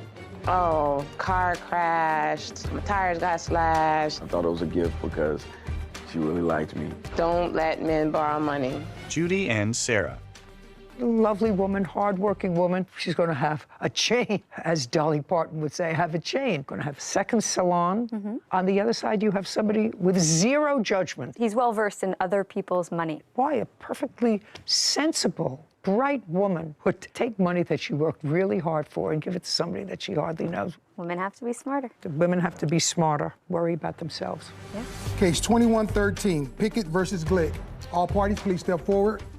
William Pickett is suing his former friend, Clinton Gick, for unpaid car payments and vehicle damage. Mr. Pickett, you and the defendant, according to what I've read, were friends. You knew each other. Yes. You had a car that you were interested in selling. The defendant was interested in purchasing the car. Your car was 10 or 11-year-old vehicle, Correct. Is that correct? Yes. When had you purchased it? I purchased it about a year or so prior. So you only had the car for a year. You were not an original owner. Yeah. Did you pay cash? I did. How much did you pay for the car? Roughly $10,000, $10,000. No, I want to know. I mean, you came to court today, not a roughly. Today we know the numbers. We're not talking about something that happened 20 years ago, something that happened a year ago. You bought a car a year ago. You paid cash for it, according to you. I want to know how much you paid for it. That's easy. You should have those records. $10,000. Well, now you say 10, right? Yep. Now you say 10. So now I'm going to tell you to go outside and get me the bill of sale for the car. I did not bring that. Why? I didn't think I needed it. How am I supposed to ascertain what you paid for the car, sir? I didn't think about that. Should have thought about it. I thought about it right off the bat. You had the car for 1 year. And when did you sell it to the defendant? 3/18 of 22. For how much? $10,000. Well, then you're a genius businessman, because unless this 10, 11-year-old car, Mr. Pickett, had something really unusual about it, most cars depreciate the moment you drive them out of a lot. You bought this car from a company, which means you paid more for it than if you purchased it through a private person. You understand that? Yes. Of course. So there was clearly a markup. Sarah, take a look at a 2012 Dodge Charger with 148,000 miles. I got it. Between 7,500 and 10,000 for a private party sale. Okay, so as I thought, the value of the car went down from when you bought it, but you sold it to him for $10,000 because he was making payments, I assume because he was making payments. Did you have a written contract? I did. I'd like to take a look at it. William hands a document to Kevin, who brings it to Judy. She reviews it. Mr. Glick, how did you know each other, sir? We worked together. We'd known each other for about a year, I think, at the time the car was sold. Okay, so the first thing was he traded in something of value, which was he gave you a car. Correct. What kind of car did he give you? A Honda minivan. Did you have the title to that? Yes, I did. Did he turn over the title to you? He did. What did you do with the Honda minivan? I sold it. To whom? Someone off of Facebook Marketplace. Okay, when did you sell it? A few weeks afterwards. How much did you sell it for? How much did you say you sold it for? $1,000, $1,200. Let's get specific, Mr. Pickett. $1,000. I'm not exactly sure what he sold it for, but clearly acknowledges at least $1,000. So this is what the lawsuit is about, and I've read your contract. According to the contract that you have here, you listed the dates, the schedule of payments, and you marked off when he paid and when he didn't. But we're going to go through the dates, and your lawsuit seeks damages to the car, repo fees, the unpaid contract price of the car because you repossessed it and you want him to continue until he's finished paying for it, right? That's what you want. Yes, ma'am. And the defendant has a counterclaim. And his counterclaim, in effect, although he doesn't articulate it in legalese, the basis of his countersuit is that there was never any meaningful breach of the contract and that he tried to make his payments pursuant to the contract and that you repossessed the car without just cause, and he's counterclaiming for the money that he put into the car as equity. That's what your counterclaim is. That's correct? Okay. So far you put in $4,000. According to this, he paid you March of 2022, April. As a matter of fact, he made 2 payments. Correct.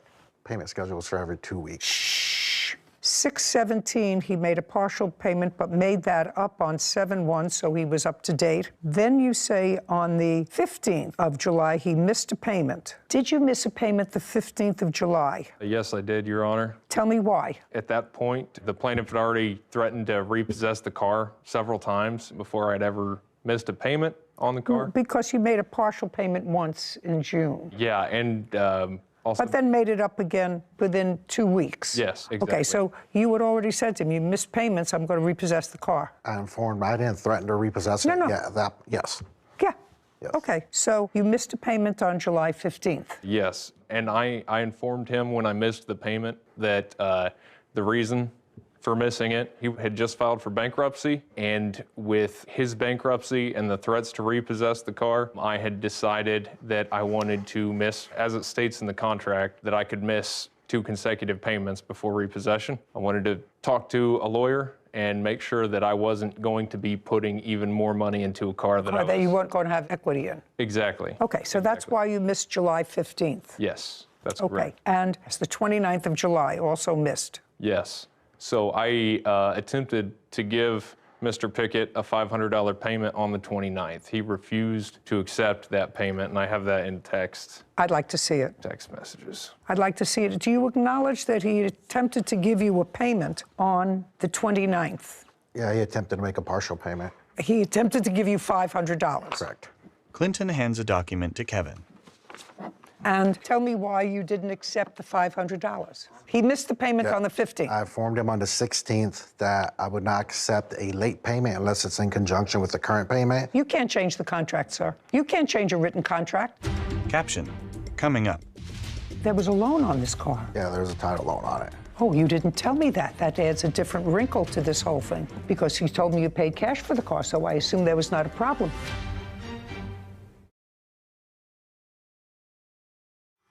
A courthouse.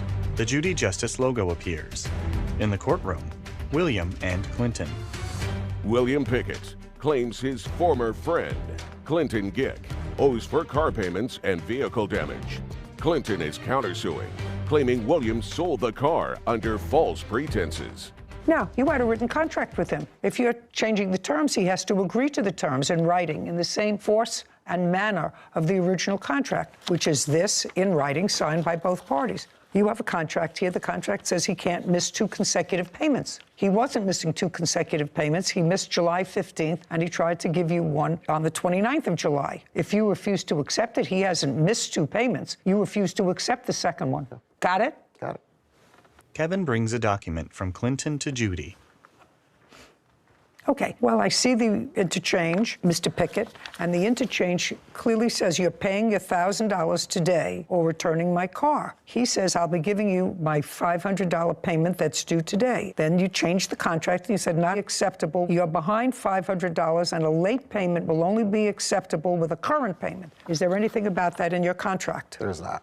Okay, so if it's not in your contract, it doesn't exist, and you had so far no reason to repossess the car. Did he try to make a payment to you in August? I think one other time between the time I repossessed it. Okay, well, you had no reason to repossess it so far unless he missed 2 consecutive payments or unless he failed to keep insurance. Did he fail to keep insurance? I have never been given proof of insurance. This doesn't require that you are given proof of insurance. Or not. This doesn't say you require proof. Did you have insurance on the car? Yes, I did, Your Honor. Through whom? Erie Insurance Agency. Okay, and you have no information to the contrary? I don't.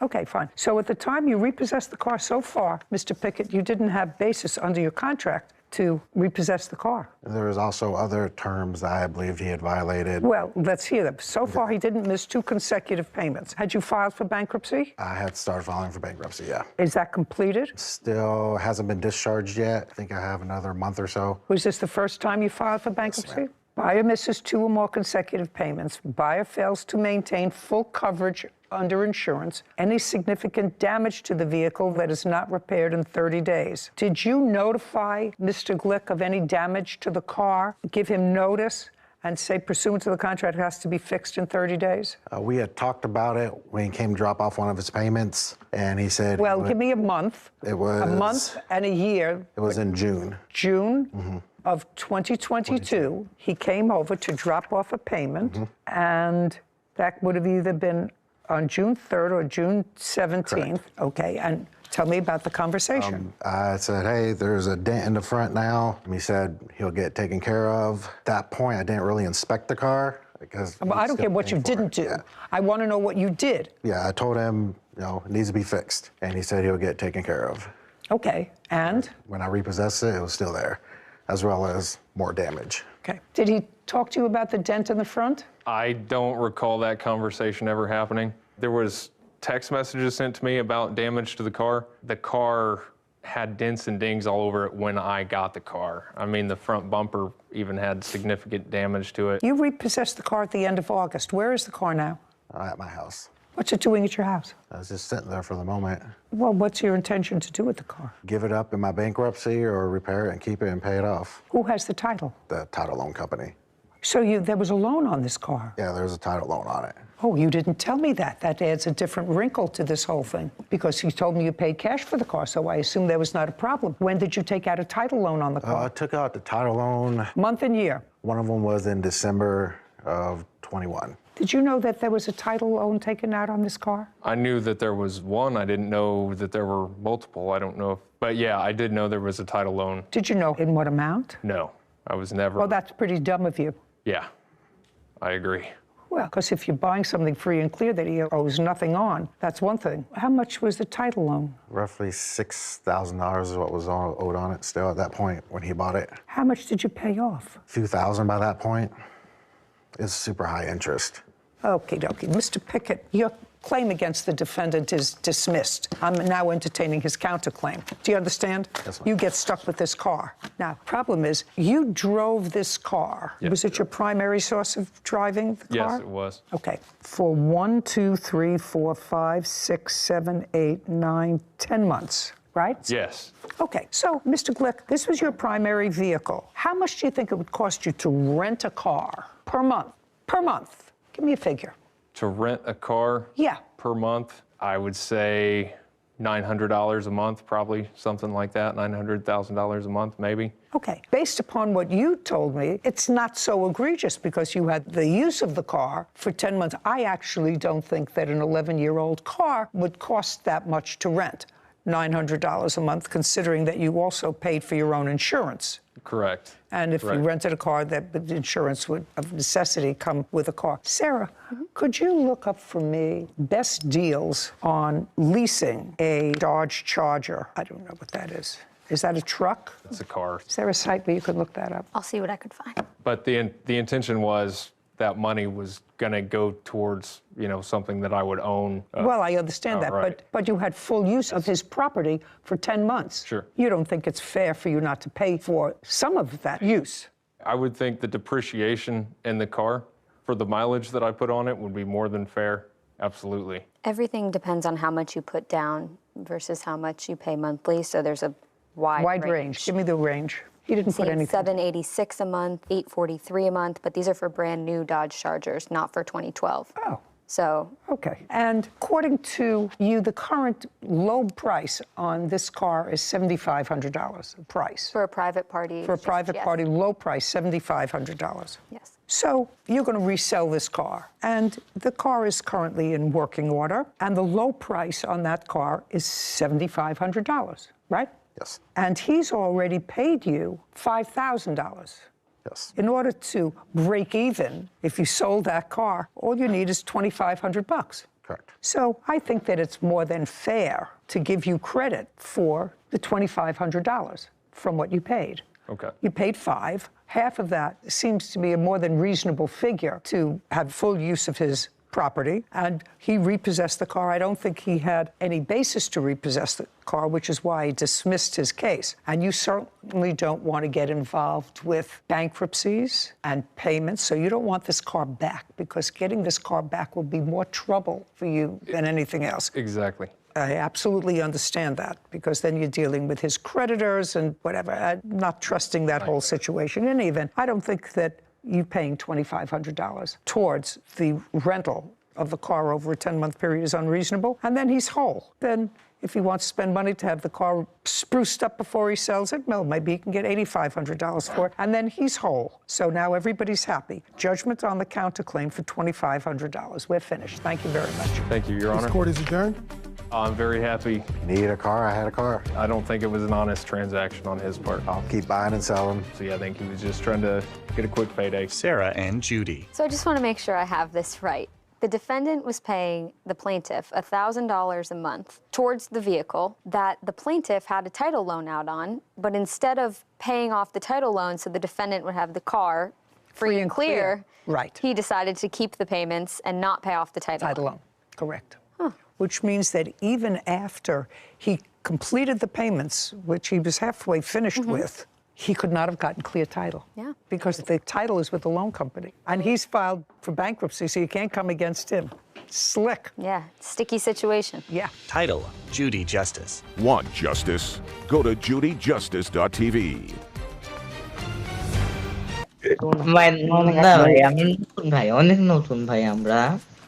আমরা খেলতেই পারি না যায় hello কি ভাই hello আসসালামু আলাইকুম ওয়ালাইকুম আসসালাম সামনে সামনে হ্যাকার হ্যাকার হ্যাকার আমার